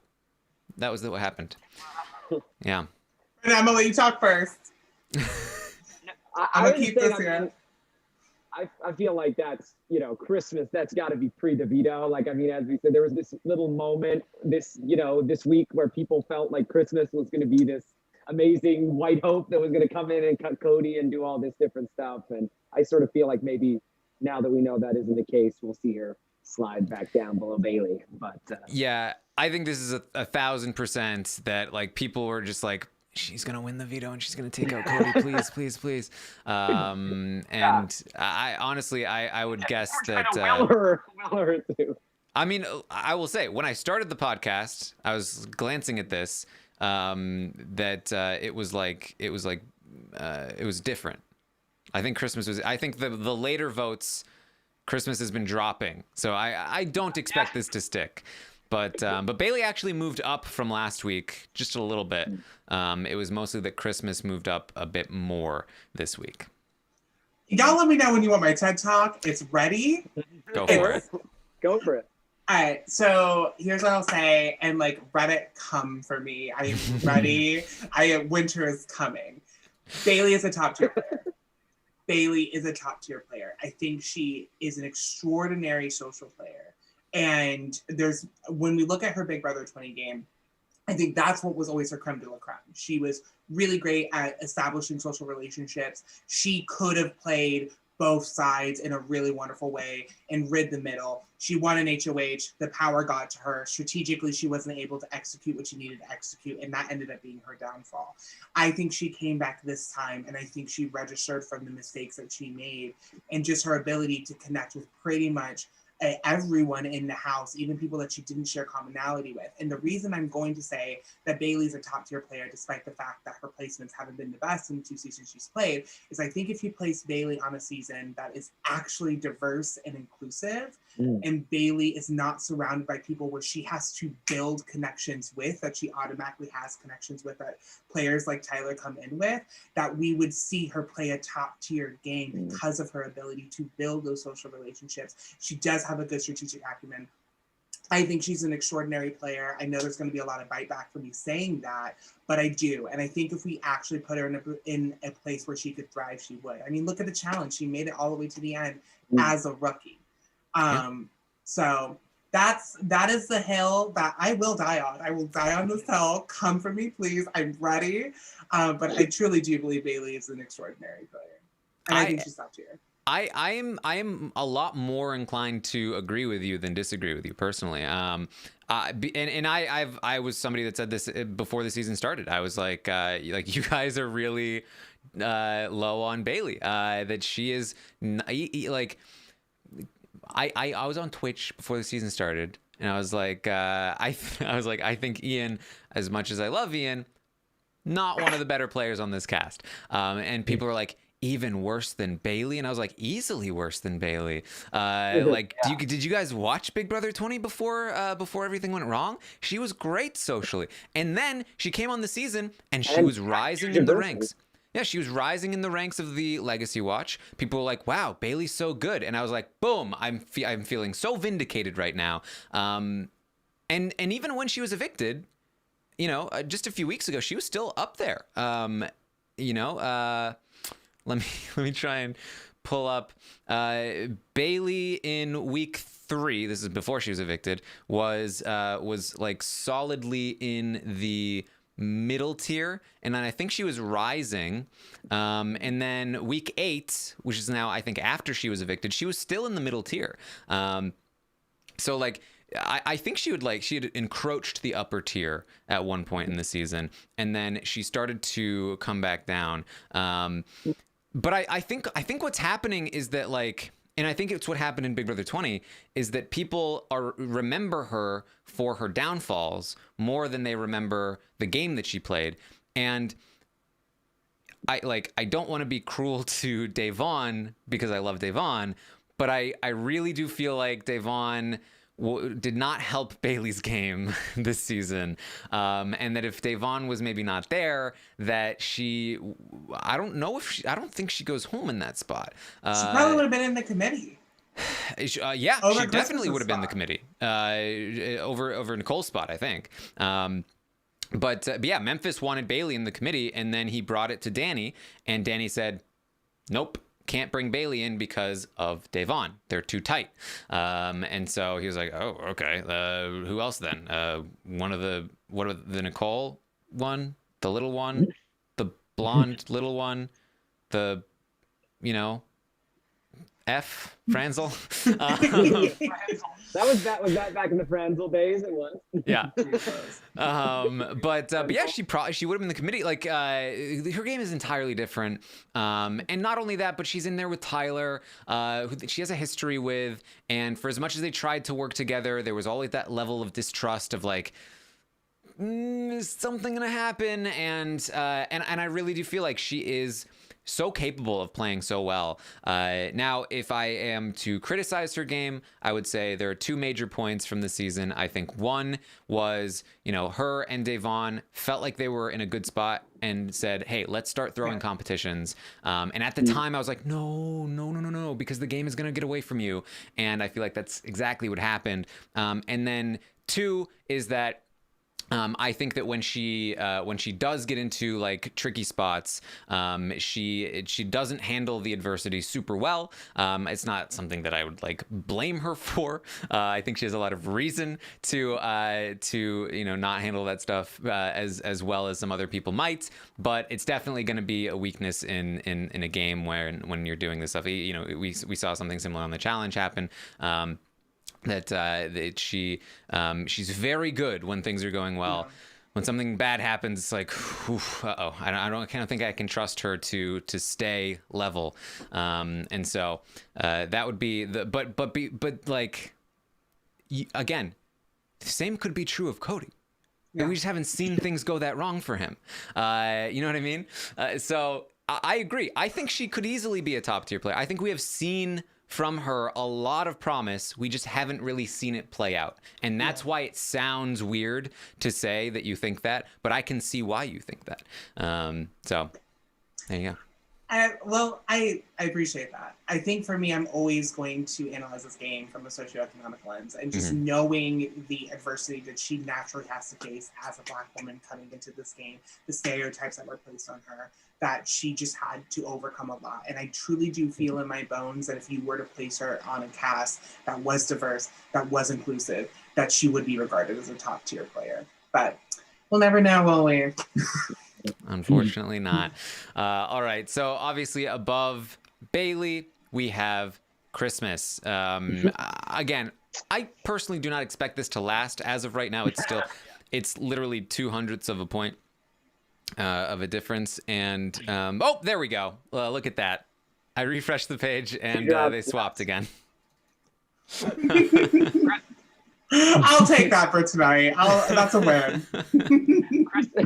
The Christmas miracle is over. Did you plan that one coming into here? No, I was just referencing what I said before, and that you moved up because everyone was hoping and hoping and hoping. Yes. And for that miracle, where Christmas somehow was the savior. So I will say this about Christmas, since this is likely her last week in the game. I do feel like Christmas, to a degree, has proved herself as a player more than she was seen, right? You start the season, you saw her as the person who literally gave up a win in the final three, who was literally wheeled around, carried on Big Brother 19. And I think she comes onto this season and she does have some strategic chops. She does have her own kind of social chops to a degree. She won less HOHs this season than she did her previous season, but that's fine. She won more competitions overall. So you can see there's a player here. She's not like a Victoria. She's not just completely not even in the game. But is Christmas really gonna win? Is she ever really gonna win? Nobody respects her. And even in a season where this is the season, if there's any season that might respect Christmas, it's a season like this where she got really far in a big alliance, and all she needed to do is win a couple comps. She takes out Cody. Let's say she had won this veto, she takes out Cody. Is it possible that she could win? Yes. But even if she takes out Cody, I still would have given major odds to her opponent in the final two. That's how bad she is at being respected. So it's hard to judge a player like that, because when you're not respected and people don't see you as a threat, that is going to set the dial to super easy in the game. People want you around because you're such a layup. And so that's going to impact how you see Christmas. And at the end of the day, for as much as I think she has proven that she's not just a nothing player, I think she hasn't really proven that she's worth more than, just whatever's there in the game, unfortunately. And I think that I think low tier is very appropriate for Christmas. I completely agree with the audience here. I feel like I'm talking about the weakest link. I agree with this placement. I think what is interesting about Christmas, and what you absolutely touched on, is the fact that Christmas has made it to Final Four twice. There are not a lot of players who are able to say that. But even with that, we still question her game, and part of the reason why she was able to make it far. And socially, at the beginning, she was doing quite well. She built a lot of relationships. She had a lot of avenues, but she didn't know how to balance those relationships. She didn't know how to handle those relationships. And then she ended up burning bridges when she didn't need to. She didn't have the strategic ability to acknowledge that, hey, I am in a position where I can sort of float my way from here and there to get myself to the end. Instead, she nominated Bayday. She nominated people who are never coming after her. And that was the point where she became a really big target and started to aggravate a lot of people, and has made it to this position because of the fact that people see her as a layup. She has to have some sort of skill and ability to be able to make it far twice. I will absolutely give that to her, but I agree with your assessment. pretty on the nose. Yeah, this might sound weird, but try this.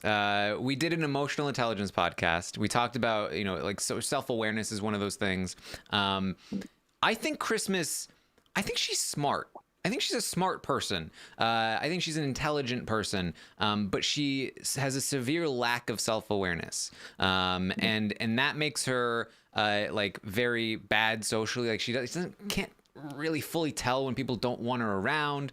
She doesn't really know like how she's coming across sometimes, but she's smart enough to like be able to like work around that, and she's smart enough to have been able to recognize sometimes that she is like that, but she's not self-aware enough to actually fix it. But she's intelligent enough to see it and try to like do it's hard to describe a little bit here, but like I think that she's able to work around that lack of self-awareness just by sort of analyzing it. She talks about she's seen a therapist a lot, and they've helped her see you know, different aspects of herself. And she talks about the problems that she has with that sort of thing, but she's unable to fully like in her own head fix it without like standing on the outside. And so she gets very lost in that, you know, sort of lack of self-awareness mode, and then she'll like see it and be like, ah, damn it, and then she'll get upset about it because she can't fix it, and it keeps happening.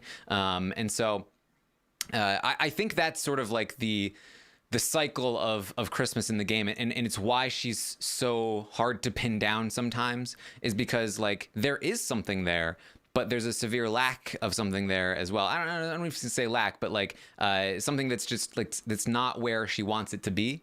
On the others, it's an imbalance, I think, is the right way to say it. And so I feel like that's, when I'm thinking about Christmas as a player, that's kind of how I see it. I think you're right. I think she has the tools. I really do. Like, I think she has the tools. We've seen her on these 2 seasons do well. We've seen her be able to make social relationships. We see her, I don't know if I want to say win competitions, but we've seen her in power positions. I think she has all the tools to make a great player. And I think she lacks the self-awareness to be able to utilize those tools. Yeah. She somehow won that foot race again. It's still she got it without somehow winning it. Still by everyone defaulting. I don't know what that magic is. God. All right. Above Bailey now is Keisha in the middle tier. Still, Keisha's been like locked in for a long time. She's just hanging out in like the same spot all season long. So being on this season can also be good for one's legacy. You know, unfortunately not. You know, I really thought like, so Keisha started, she started in the upper tier, strongly in the upper tier. She gets voted out and she drops down immediately to the middle tier in the spot she's in, and she's just stayed there all season. Like, there was no bounce back. We've talked about it a little bit, but I think part of it is that like in the preseason, people who didn't see season 10 didn't vote. They chose, you know, NA. And then they saw her in this season, and then all of those people voted. And so that sort of like balanced it out, and now she's kind of stuck there. So unfortunately, this is, I think, where a lot of fans will see her, just her most modern appearance, and I think maybe many of them wouldn't have even seen season 10, or maybe they just don't really like, when they think of season 10 they think of like the Renegades or even Rennie, and they don't think quite as much of Keisha. But yeah, it's hard for players who were iconic on their first season in any of these shows, who come back and just kind of go out early, and it's even if it's not terrible, it's just when they go out early, it just feels like that is what happens. They just kind of go a little down, and it's a weird thing, because, you know, it's kind of what happened to Allison from season 4, that and a lot of people still think of Allison as like, oh, Allison, but you know, I think before the original All-Stars, Allison was one of those like, ooh, like she was like a Russell Hans. She was like a best to never win. Like, she came close. Like, she's a super manipulator. And then she came on season 7 and it went out really early. And people still remember Allie they remember like, but it's mostly like the fans that remember Allison. Yeah. And she's not like a figure in the you know, not that Keisha was huge in the major fan base to begin with, but you'll see these players, you know, in both Survivor and Big Brother that like sometimes if they just come back on that second season, and maybe the advantage was that they didn't do as well in the first season, if they really just become so successful on that second season, it can just reframe everything, you know, and they just wind up, you know, like a Boston Rob, you know, who wasn't that great on his first try in terms of placement, and you know, it's all that second time that really inflates him over other people. Yeah. Yeah, I think Keisha was in a similar position with Kevin in terms of just like not being super well known, coming back, unless you're a Big Brother super fan and you know exactly who Keisha is. But yeah, I agree with that. I think what's something that should be said about Keisha is that she is such a like firecracker, and I think it was sort of a shame to not see that this time around. And you're like, oh, I guess she kind of lost it. And then you see her on Twitter, and she is snapping off. She's making very bold statements. That's still not her, right? That's still like. Is that not? Have I been duped? See, I've heard that a bunch of times in the podcast. Does that confirm that's not her? I don't know. I don't know. Her, right? It was definitely not her at one time. I don't know if she's taken over, but I think from what I've heard, like her friend is still running Twitter and she's on Instagram. I think that's what I've heard. I need the investigators to get out and just see all her Twitter and just be like, whoa. I see her tweets all the time. And I think it like has the stamp of approval. I think she. This is like literally. I think I read a Reddit comment like 3 weeks ago. So this is like zero credibility. But I think what I've seen people say is that perhaps she got out and she was like, people like liked her Twitter account. And she's like, yeah, just keep doing it. I'm not like a Twitter person. And so she just let her friend keep doing it. So maybe she's not a firecracker anymore. Who knows the real tea besides God? But I think we all wanted to see that firecracker come back, and she sort of just was, you know, just didn't really do things either way. Just sort of was very like complacent. The 1 week she was there, she wasn't exactly memorable for the 1 week she was back. So I think it definitely like. I don't think it hurt her reputation, but I don't think it introduced her to a contemporary Big Brother audience in a way that she potentially couldn't have been introduced. Yeah. All right. Above Keisha is Da'Vonne, still here in the middle tier. So last week, Da'Vonne dropped a couple of points. This week, she came back up like 1 point. So like basically, so far, what we've seen is that last week's drops are mostly still in effect. They bounced back a little bit, but not all the way.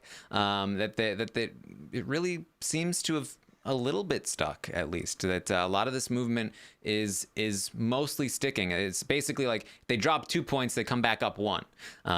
So there seems to be some kind of, again, I have no idea what happened last week to cause all the shifting, but so far it seems to have stuck. And here's Da'Vonne here in a high position here in the middle tier. She could, I mean, I still feel like she's just like, she's one really good jury segment away from hitting back up into that upper tier.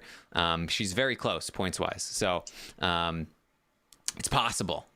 If we're talking about like skills as a player, or we're just talking about like the player in their entirety, I think that Day is just someone who's so memorable. Like, she's entertainment. You remember her when she's on your screen. It always shocks me that she's not as popular as you think she would be for how much gold she gives the Big Brother community. Her gameplay, I think, has positives and negatives. I think gameplay-wise, I think this is the appropriate placement. I think she's sort of a middle-tier competitor. She has really great strengths. She has a lot of detriments.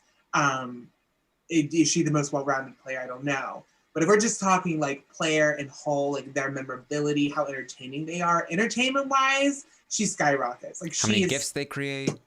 This was the 1 week she won veto. Like, that was like the 1 week of game that we really had this entire season. Right. So, and she knew, she was like, I know the right move is to use this veto. The fans are going to look at me and they're going to be like, girl, why didn't you? And whether that affected her longevity, who knows? I think her longevity wasn't great no matter what she did.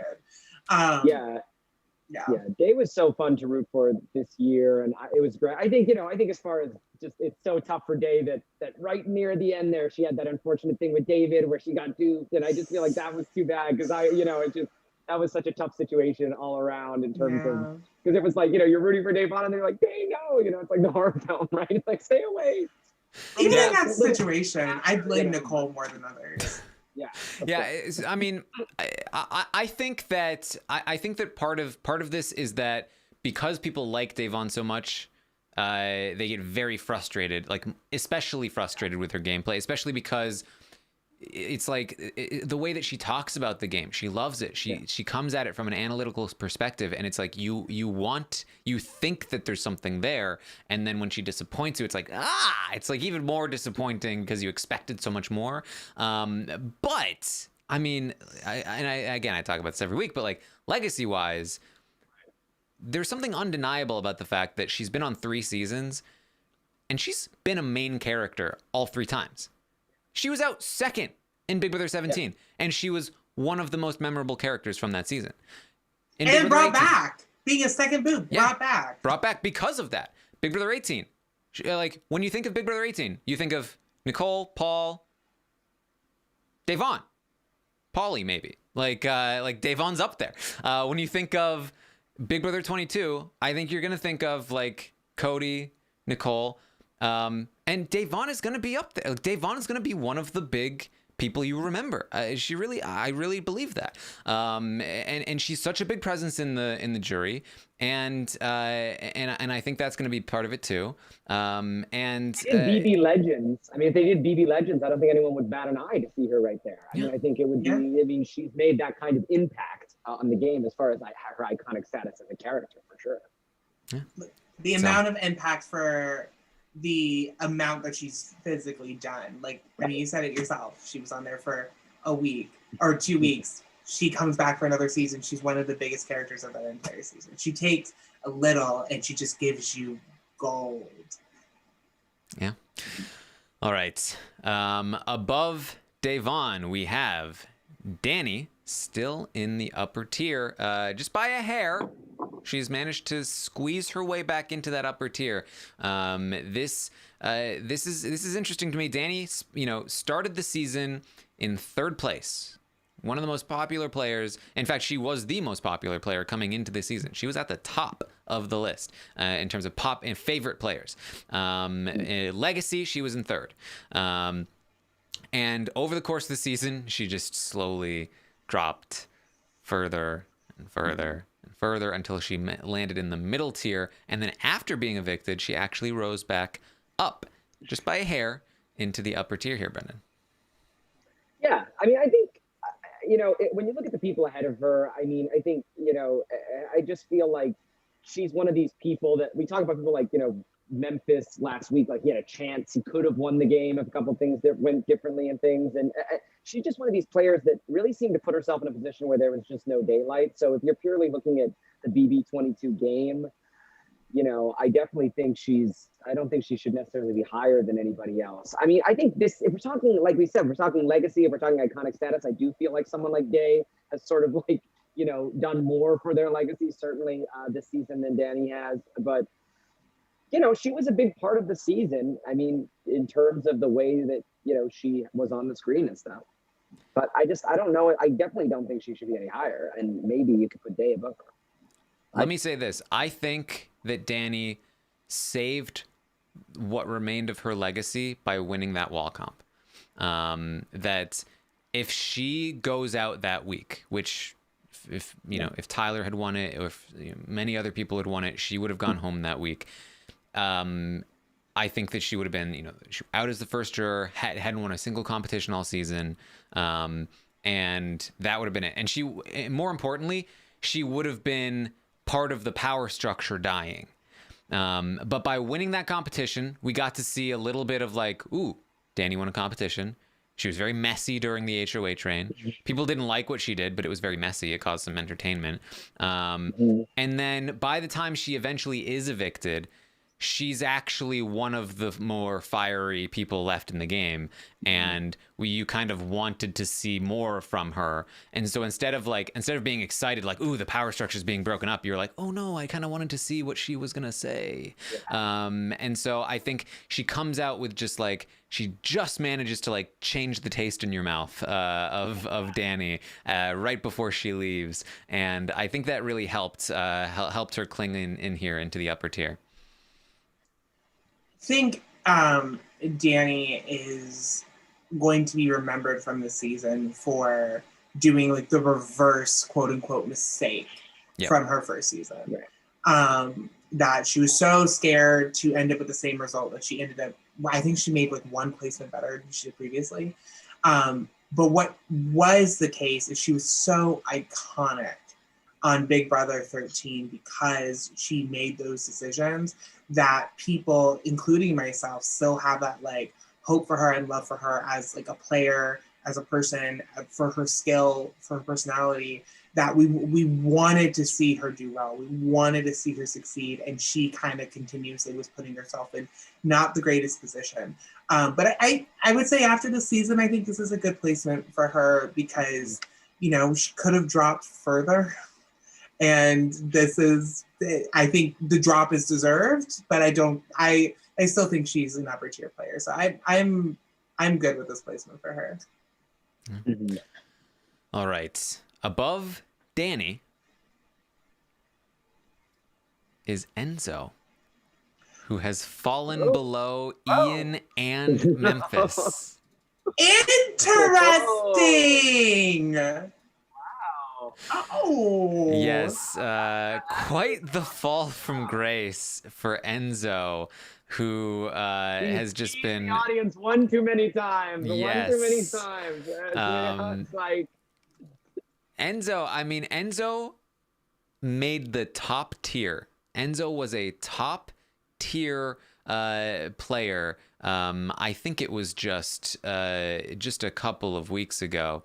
Let me see. I think it was week 7 that Enzo was in the top tier. Let me just pull this up. Yes, week 7. This is week 10. So 3 weeks ago, Enzo was a top tier player. He was in the top. He was 4th place overall behind Janelle, Kaser, and Tyler in the top tier. And since then, he has dropped all the way down below Cody, Nicole, Ian, and Memphis, and now he's starting to cling to life here in the upper tier. It is a fall from grace here for Enzo. That triple eviction was not a good look.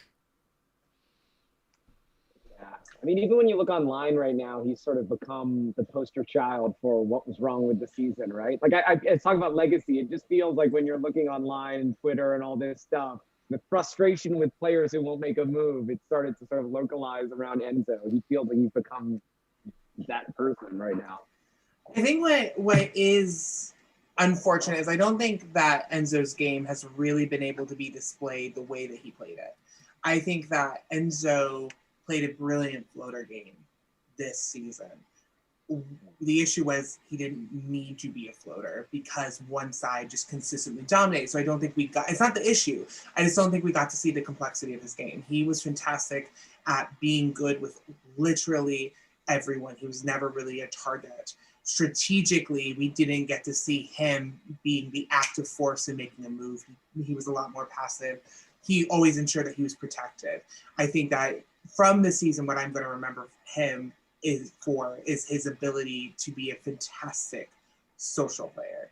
I think the frustration that people are having right now with him, and Brendan, you already touched on this, is the fact that he hasn't made the moves. He hasn't showed strategic ability. He hasn't physically done something that is deserving of winning. There's no move you can say he made, but you can talk about his social capability. I don't know how I feel on this placement. How do you feel, Tara? Well, I mean, I will say this. Enzo in the preseason was 4th to last. He was below Nicole Anthony. So he's gone up quite a bit over the course of the season. It might be a fall from grace in terms of a few weeks ago, but many weeks before that, it was a steady rise to glory.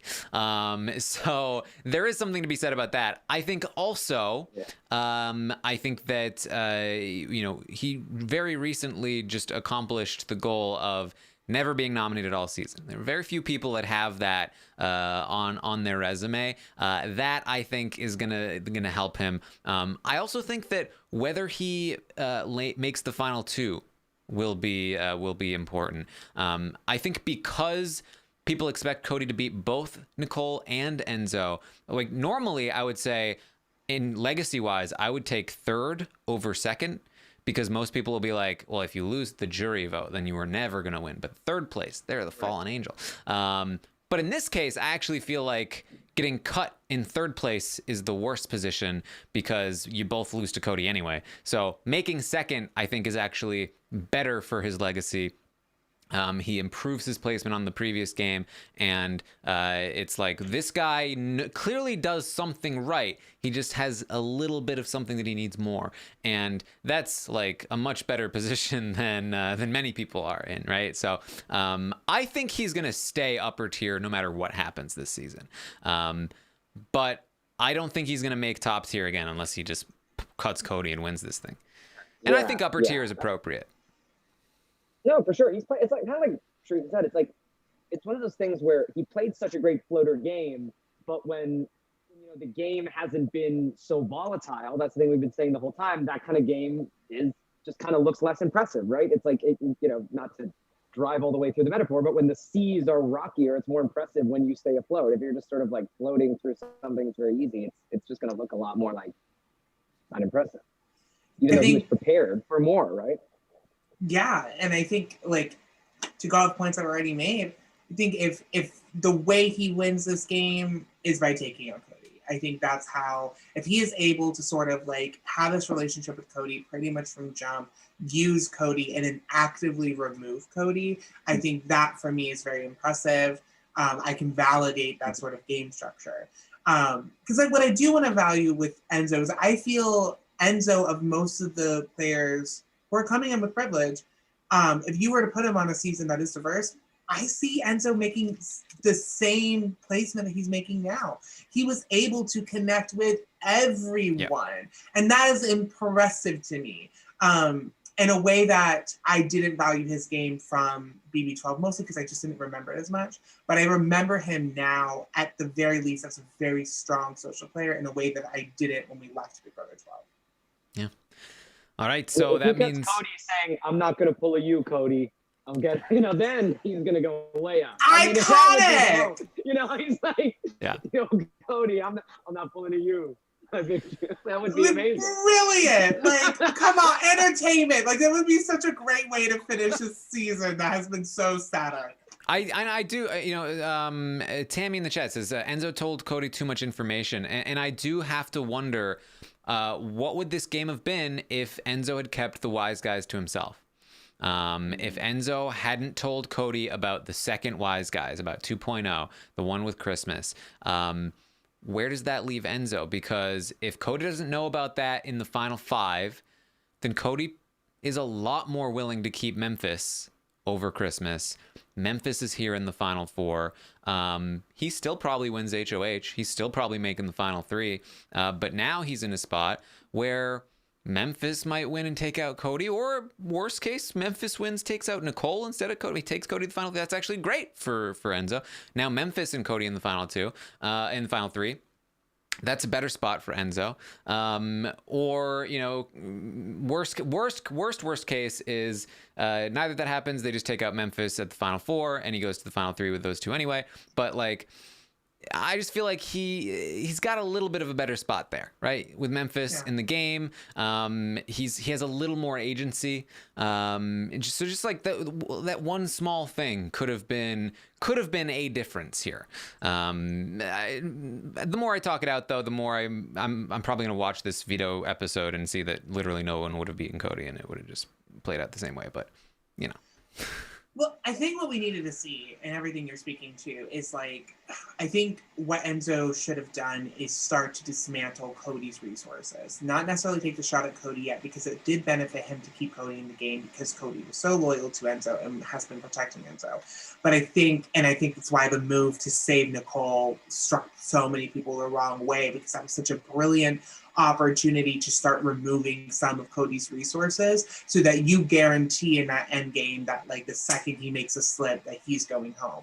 But because he didn't, Cody is way too protected going into this end game, and Enzo hasn't really made the physical moves that he needs to in order to win. That's how I see it.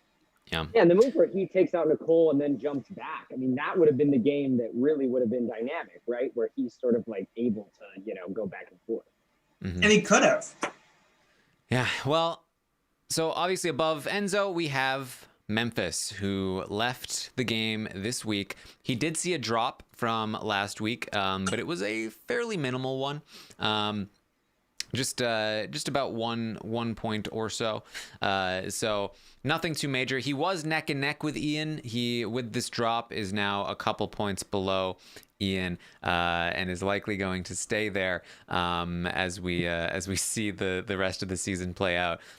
Legacy wise, I think that's fair. I think Ian does have a stronger legacy than Memphis. As players, I think Memphis is obviously a stronger player. At least that's how I feel. But legacy wise, I think this is the right one. I think this is the right call. I think that Ian is just the better renegade. Has the better renegade legacy. I mean, he has a win under his belt alone. It's gotta be big. But overall, I think Memphis has done well for himself this season in terms of legacy. He came in in the upper tier, and then he is leaving just a couple points higher in the upper tier. So I think that's about what happened. Honestly, yeah. I think people were like, this guy's a jerk. We didn't know how much of a jerk he was, but like, I mean, he knows how to play the game. We weren't sure about that either.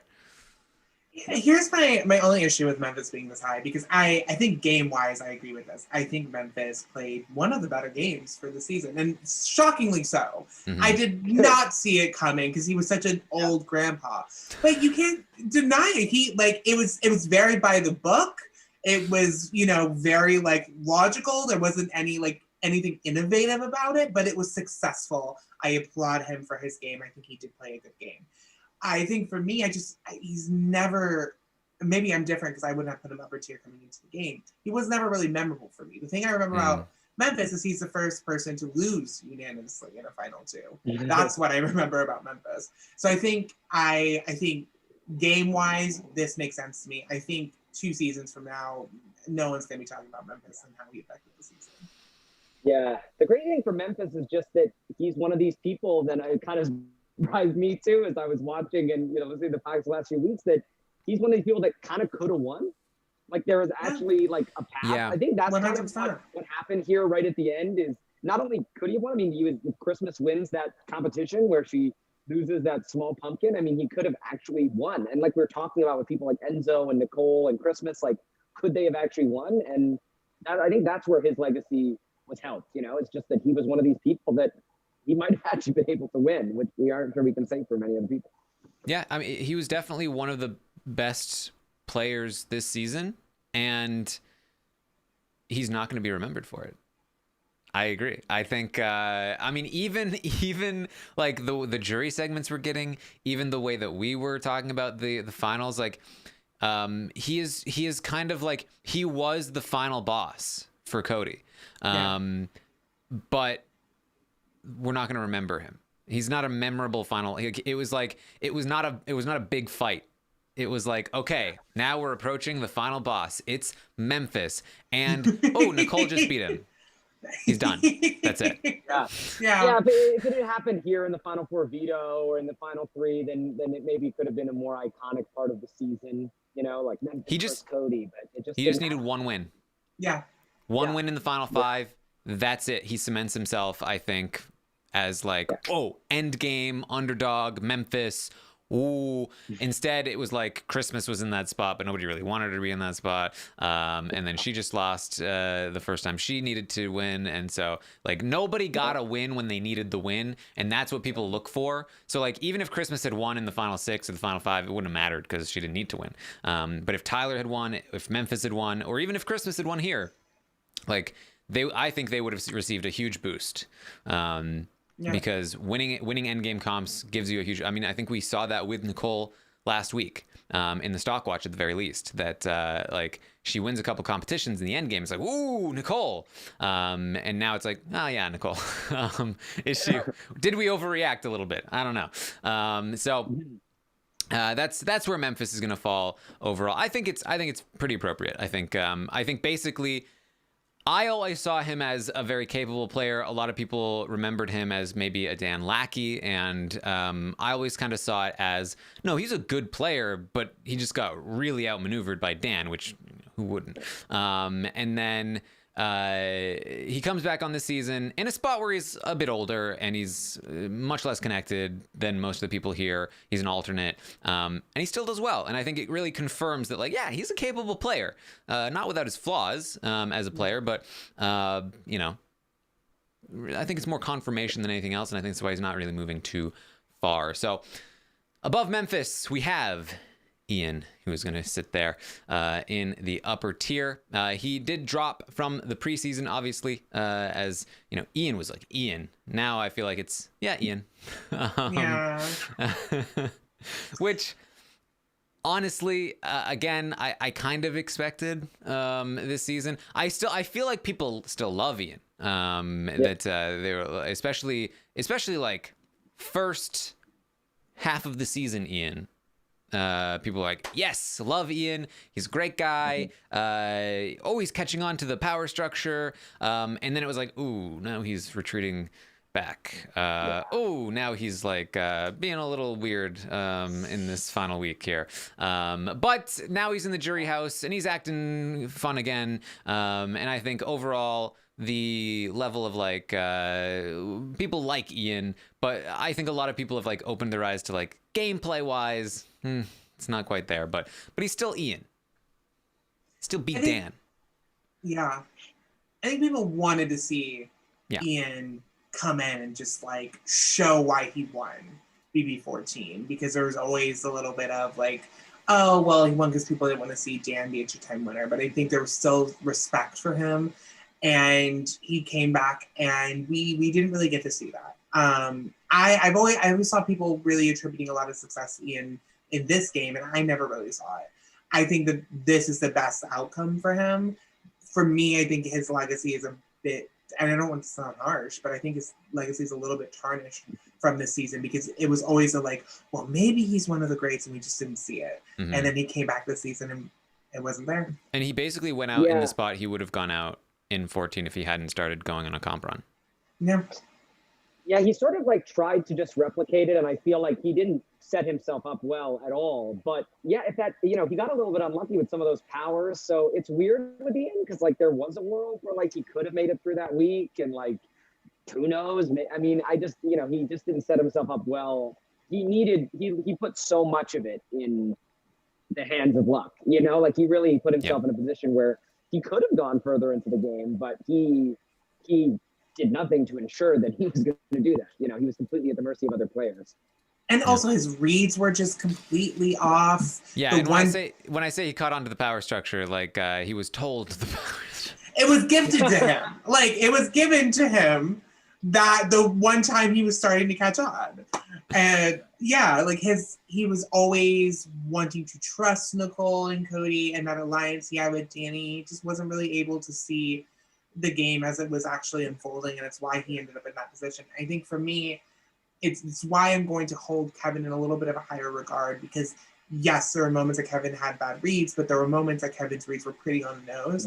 And with Ian, the only time we saw that was when that information was given to him from outside sources. Yeah. All right. Above Ian is Nicole, who has moved up a little bit from last week, but nothing significant here.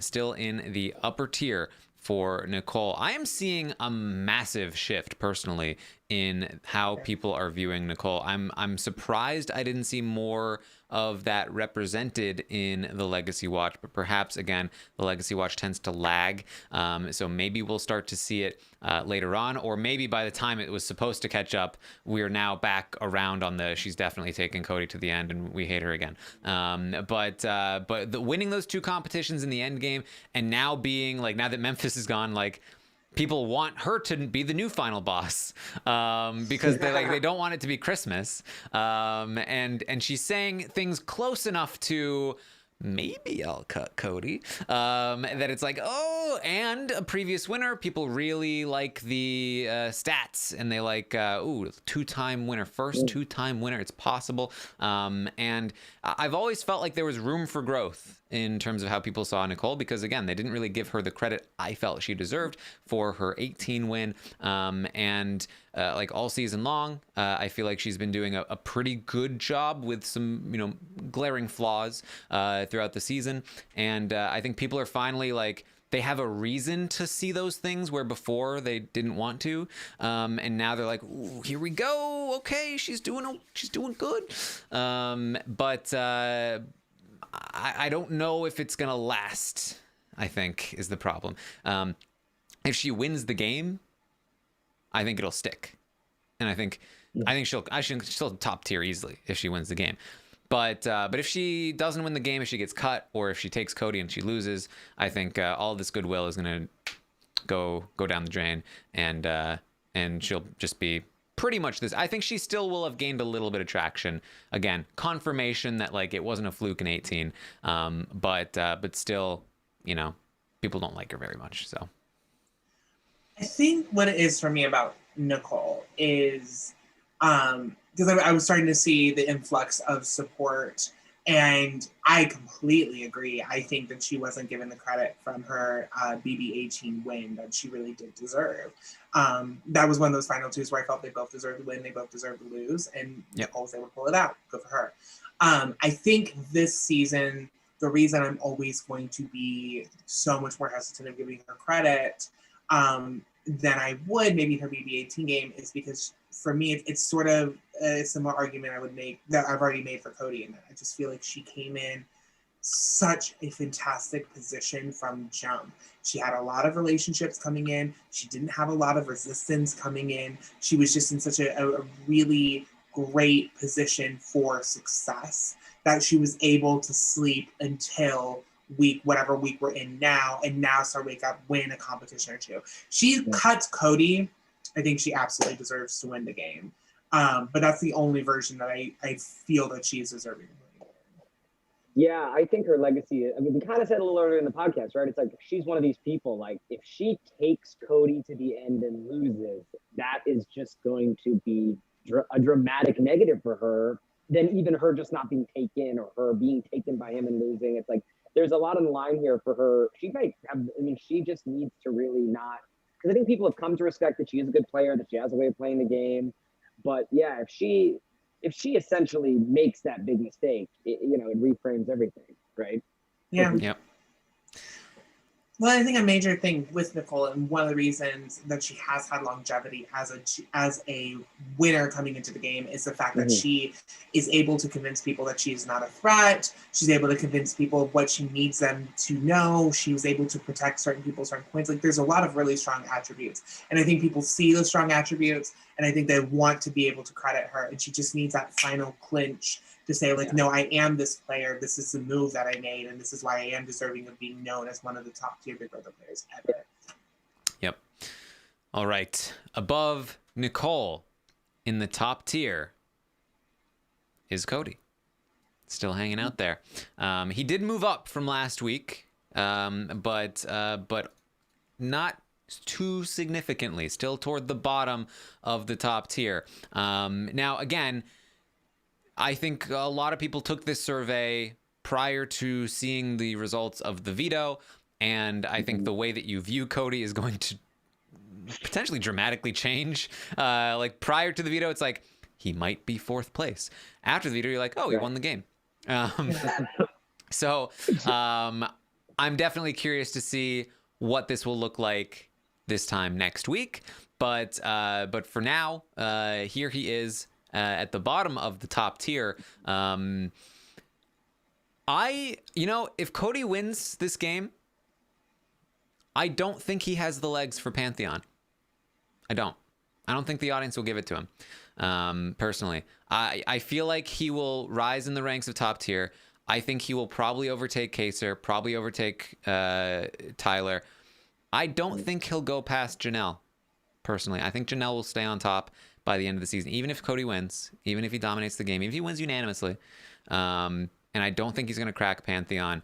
If I go back to week 3, when we put in some of the other players here, Derek did crack the Pantheon, very, very barely, but he did. And that's where Derek is. So I expect that for now, I think Sharifa, you were right, that he will not be past Derek. But I think over time, over the years, perhaps, we may see him drift upwards as people remember that he dominated All-Stars. And I could see him eventually going into the Pantheon because, I mean, second place, first place, All-Star season in such a dominant fashion. I think it's going to happen eventually. I don't think it's going to happen right away, though. I agree with you completely. I think people need distance from it. Because right now, people are like, was this All-Stars? Yeah. Or was this Big Brother? This is who we can get, And I think later, there's like, his placements are impressive. And I think there's going to be less bitterness about the season. And it's going to be, I don't want to use the word objective, but I think you're right that distance is needed. I think he's going to be regarded as a top player. Yeah. And I think no matter what happens, he's not going below this top tier. And I don't think this would have been said to him before Big Brother All-Stars. I think people always saw him as, the guy who made the mistake. He pulled a Cody at the final 2, you took the wrong person. And I think now... Sorry, let me just say that it was very difficult for him to climb out of where he started. He started in the upper tier at around low upper tier, and it all season, it took a season of him dominating the game to very slowly, eventually, he's barely, in terms of how some people have moved, Enzo's gone up way further than Cody has this season. And it has been a tough path forward for Cody. People really did not want to move him up, but he has. So that's just to add that to your point. Yeah. Well, it makes sense to me in terms of the kind of player he is, but you cannot deny the fact that he has increased his legacy in a way that a lot of players have decreased their legacy. You have to give that to him because now you think about him and he's a good player versus before where you didn't. Yeah, it was it's kind of like a kid that doesn't want to go to bed. It's stomping up the stairs slowly. Yeah, literally. Fine. We kept trying. We're like, wait. But couldn't Memphis still win? No, go to bed. No, but couldn't Christmas go to bed? Yeah. Literally. That's the way it goes sometimes. All right. Above Cody is, of course, no, maybe not, of course, Kaser. Kaser still here below Tyler. So this stuck. Last week, Tyler overtook Kaser's position, and I was like, maybe it's just because Tyler was just evicted. People are feeling very upset about it. Maybe they're just they really want to see Tyler go up. But no, Tyler actually went up from last week. So let me just make sure you're getting this. In week 7, Tyler was in the top tier, in a low top tier position with Enzo just below him. And then in week 8, he stayed the same. In week 9, he was evicted, and he stayed the same. And Kaser dropped below him. And then this week, he moved up. I have no idea. Kaser was literally brought back into the house. They literally couldn't go without him. I feel like that was full legacy for Kaser right there. This placement for Kaser makes so much sense to me, and I think it's almost similar to regards to Day and like her impact on her first season and her second season. Like he wasn't here that long, but when he was here, boy, was he here. He was memorable. You think about All Stars, you think about Kaser, and that moment he was like just bossed out, put the ball up in the little hole, and was walking away like, you want to mess with this? That's what you think of. Tyler, I think, is that player that the more distance you have from his game in BB22, the more you want to credit him. And the thing about it, point blank, you cannot deny Tyler is an extraordinary player. I might have personal feelings about Tyler. Tyler is an extraordinary player. And I could go into in-depth conversations about like privilege and how I will attribute Tyler as one of the best and how I won't necessarily say that for Cody. And I'll give you reasons why. I think my issue is with Tyler this season. He was playing fantastically, and then he hit that Christmas HOH, and that's when everything changed. So it's for me, I need that legacy to come down a little bit, just a wee bit, just because I feel like he was such a top tier player that first game, and this time giving him the same credit for half the work doesn't sit well with me. I wonder how much, like, because what's interesting about Tyler is I wonder how much, like, the fact that you can excuse that he, like, did it to himself, how much that sort of weirdly protects his legacy, you know what I mean? Like, it protects his legacy. Like because I feel like you see a lot of people saying, a lot of people saying, oh, his heart wasn't in it, or, oh, he tanked his own game, you know? Weirdly, even though you'd think that would not be a good thing for your legacy, you know, it's not like he came in, we thought he was great, and then he made these, even though he made mistakes. You know, so many of his mistakes can be attributed to that narrative. So that's such an interesting thing to think about. It's weird, like that kind of protects him sometimes from criticism that other players who could come in and just bomb, you know, wouldn't be, right? Something very similar happened with Dr. Will, actually, in the original All Stars. Was and I argued with people on this very podcast years ago that like, oh no, the only reason Will lost is because he didn't want to win. Yeah, right. That's it. I mean, it's definitely, you know, I think something that will help put a kind of a protective layer over at least Tyler's original season. And I think, Sharifa, that you made a really good point. I think that the reason Tyler's legacy was going down, because it started very, very high, is this season. And so the further we are away from Tyler in this season, the more we can kind of be like, all right, well, that was a thing, but remember BB20? It's kind of like, it's the drift back up, it's the bounce back up that I was expecting for Keisha, but people actually watched Tyler's season, and so I think that's perhaps what we're seeing. We're seeing a bit of that bounce back, and I don't know, maybe Tyler won't end up dropping. Maybe this is where Tyler stays, and if it is, it might be tough for Cody to surpass him. We'll see. That might be one of the things to watch out for, but there we are. Kaser and then Tyler, and above Tyler last week, Janelle fell out of the Pantheon, and I went, whoa, this must be a fluke. I wonder if it'll stick. This week, it stuck. She is still out of the Pantheon. I don't know what happened. That's interesting. I'm so confused. I'm gonna have to start requiring explanations because I mean, part of the fun is trying to explain, but I really don't know. Like, did something happen? Like, I don't know what it is. It's the same amount of voters. It's not like people stopped voting. I think it says something. Sorry, Brandon, were you gonna say something? No. I don't know. Well, I think what it is that, like, what is impressive is how long she has stayed here. One, point blank period, she's always going to be a legend. She should consistently be in that pantheon. From Big Brother 6 to Big Brother 22, you think of Big Brother, you think of Janelle. Just in terms of, like, personality, player, so on and so forth. And I think it like shows how powerful her legacy was, that she came in, she was the third boot, and she was still at the Pantheon for how many weeks. And just now is there a bit of a drop for someone who left essentially third. So I'm not necessarily surprised just because there's been so much distance from being able to physically see her. I still think she is at that level. And like, I'm with you. Like I said this last week, I was expecting a slow drop, and we were seeing a slow drop. Like she was up like halfway up in the Pantheon and was seeing a slow decline. I was like, this is expected. And I was like, I wonder if she'll stay in the Pantheon by the end of the season with this slow drop.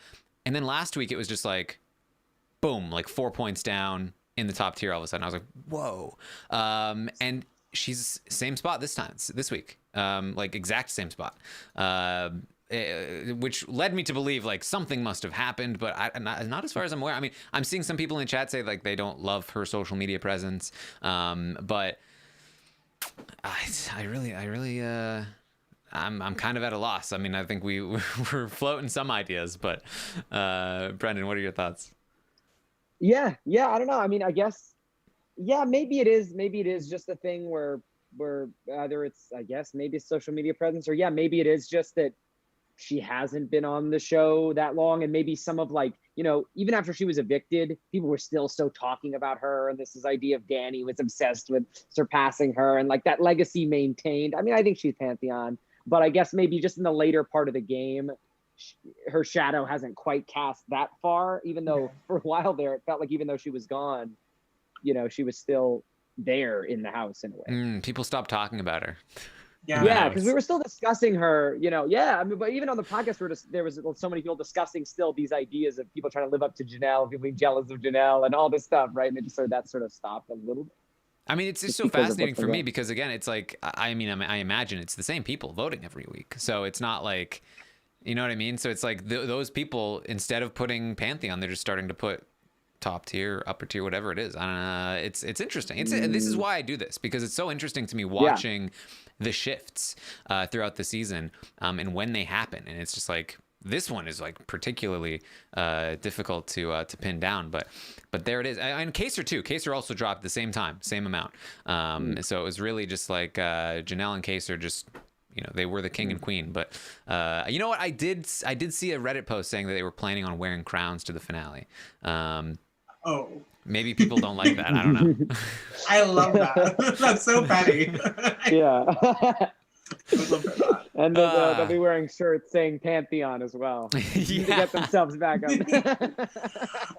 I'll say I still do think it's impressive that for people who went out so early, that they still are so highly regarded. And I think that really speaks to their presence when they were here, that you still think about them when it comes to this game. Yeah, and they represent what could have been, you know. It's like, oh, if only they'd been in the finals, then this would be amazing, you know. Literally, you look at this list, and all of upper tier and top tier are made of, you know, either people still in the game or who made the jury, except for Janelle and Kaser. Janelle and Kaser, 2 pre-jurors. The next highest pre-juror is Keisha in the middle tier. So, like, it does say a lot about their legacy, I think, that they're, and I'm on record that Kaser is easily in my Pantheon. But you know, things happen. All right, so that is the Legacy Watch. Thank you guys for joining us today. Really weird shape with the Legacy Watch. We started the season and it was like the opposite of this shape, where it was like a lot of people crammed at the top, and now we're starting to like push everyone down. But that's what we have. And this was actually a fun podcast. There was a lot to talk about. We got through a lot of stuff. So thank you guys so much for hanging out with us. Sharifa, any final thoughts before we wrap up here? I think for me, what makes sense for this game to go is for Cody to win. And like, he would be a deserving winner for the game that he played. But I think they just so much want a little spice. I want a little shake. I want to see Cody get the opposite of Cody. I think that if this season ends with that sort of fire, that Cody somehow loses when everyone is saying that he is going to win, I think it might be the only thing that can save the legacy of Big Brother 22 as a whole. Because right now, no one considers this an all-star season. Yep. Yeah, I absolutely agree with that. It's that Josh and Paul thing. I mean, BB19 holds this place in people's hearts, you know, because people think about, whoa, that night where Josh somehow won. I mean, it's that weird thing, you know. It just that I was shocked when that happened, because then it was Paul losing twice in the same way. And yeah, I think that I do think if Cody loses because it's a kind of jury thing, I think I don't know, that'll be interesting to see. But I feel like, yeah, if Enzo or Nicole actually cut him, I do think that is so exciting, especially if they do it, you know, in the way that we want them to. That could be really, really fun. But, you know. And I feel bad rooting for a good player's demise. Yeah. But it's just so we have like yeah, go ahead. What's interesting, though, is I do think that if one of them actually does cut him, though, even though Cody is still an amazing player, I feel like he wouldn't necessarily deserve totally to win over that person, right? That's what we always say about these players are so great because they put themselves in a situation where they're not going to be cut like that. So, yeah, I mean, even though Cody played the better game, if Enzo and Nicole literally cut him because they beat him in the final HOH, it will be satisfying, you know? Yeah. At least with that, like, in my opinion, at least, like if he wins, or let's say Nicole wins, let's say Enzo wins, takes Cody to the end, and then Enzo wins the jury vote. It's like, okay, why? But okay. And it's like, what did Cody do wrong? Jury management. Okay, what does that mean? What specifically did he do wrong? I guess he should have been nicer. He should have made more relationships. Like, it's just so, it's not tangible. It's hard to, like, it's not as fun. But if Enzo wins the final HOH, cuts Cody, takes Nicole, wins the jury vote, then it's like, what did Cody do wrong? He messed up with Enzo. He shouldn't have trusted Enzo. He let Enzo. He let Enzo go. He messed up that relationship. Something slipped through the cracks. This is exactly what happened to Vanessa. Yeah. Steve. Right. And imagine that season, you know, where Steve gets taken by Vanessa and Austin and everyone are bitter, and like that would be a super unsatisfying ending if Vanessa lost a bitter jury to Steve, even though we all love Steve. And it doesn't necessarily mean that, like, if Enzo cuts Cody, that Enzo has now suddenly played a better game than Cody. Cody has been, you know, although I think there's actually, like, somewhat of an argument there. But it doesn't mean, like, just because Steve cut Vanessa doesn't mean Steve played a better game than Vanessa. But at least it's like, satisfying winner. Yeah, at least it's like you see why Vanessa lost. It's like right there in front of you. And it's like, I mean, Steve deserves it for slipping through that crack. But when it's the jury vote, it's just like, where was I guess, what happened? I guess I just don't see a world where he loses the jury. Oh yeah, I mean, I agree. Yeah. Oh no. Yeah. But that's why it would be so perplexing. Yeah. Yeah. Maybe that. Very much so. I think it's just, how Cody loses is what would make it. He has to get voted out at the final three. If he makes it to the end and he loses in that final two, then that's sort of like, oh, all right. Well, yeah, it's kind of like if it's a race. There's two people racing, and they're like neck and neck for the finish line, but one of them is like very obviously the better sprinter, and you know that they're gonna win because they're gonna have what's left in the tank to sprint to the end. And then like right before the end, like this is a no holds bar race, like you no rules. Somebody trips him. Enzo trips Cody and runs to the end. It's like, boom, I did it. Like, no, he's not the better runner, but like, woo, that was exciting. That was an exciting race. Right. Versus he chooses, I'm not gonna trip Cody. And then Cody runs, he finishes first, and then the people with the trophy go and they say, we're not gonna give it to you. We're actually gonna give it to him. Yeah. It's like John beating Netta in a final two. Yeah. It's like, what? Okay. I guess all along this wasn't about who was fastest. That's annoying.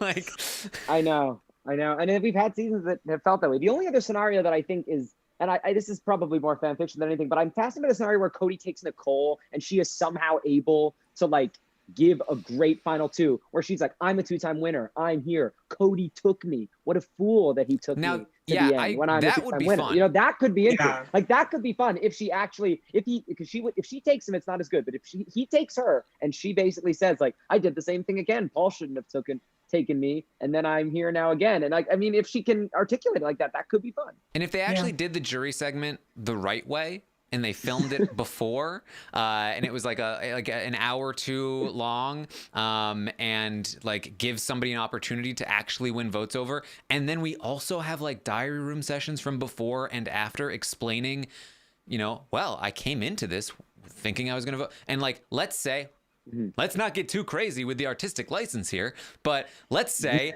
as they're revealing their votes live, or maybe after they reveal their votes live, we have a little package of them explaining why they voted that way. Like, wow, you know what? Before the jury questioning, I was dead set on Cody, but man, Nicole really explained herself well, and I decided to change my vote. Like, that would be fun. That's all I'm saying. Could you imagine that world, huh? Yeah. All right. That's what we have for you today, this week. I'll, of course, be back tomorrow morning at 11 a.m. Eastern to update you on everything that happens today on the Big Brother 22 live feeds. And then tomorrow is Sunday, which means the day after, we're going to have a Monday episode, and we're going to recap that. And then Tuesday night, we'll have the Stock Watch. We're going to update the prices and the ratings, and we'll really do some more jury predictions and all that fun stuff. So tune in for that. You can find me on Twitter at ArmstrongTaryn, or on Twitch, twitch.tv/Taryn Armstrong. I will also be live tomorrow night-ish, 5 p.m. Eastern, to play some Among Us with Puya, and Melissa will be there. Lots of fun people. So check that out. We'll have some fun there. Sharifa, where can people find you? You can find me on Twitter at SharifaYasmin _ for all of my Big Brother hot takes. I'm also a theater director. I have a couple readings coming up. I'll post that information on my Twitter. So if you are interested in that, follow me for that. That's it. All right. Brendan, where can people find you? At Brendan KJ Meyer on Twitter and Instagram. All right. Thank you guys once again for joining us. We'll see you next time.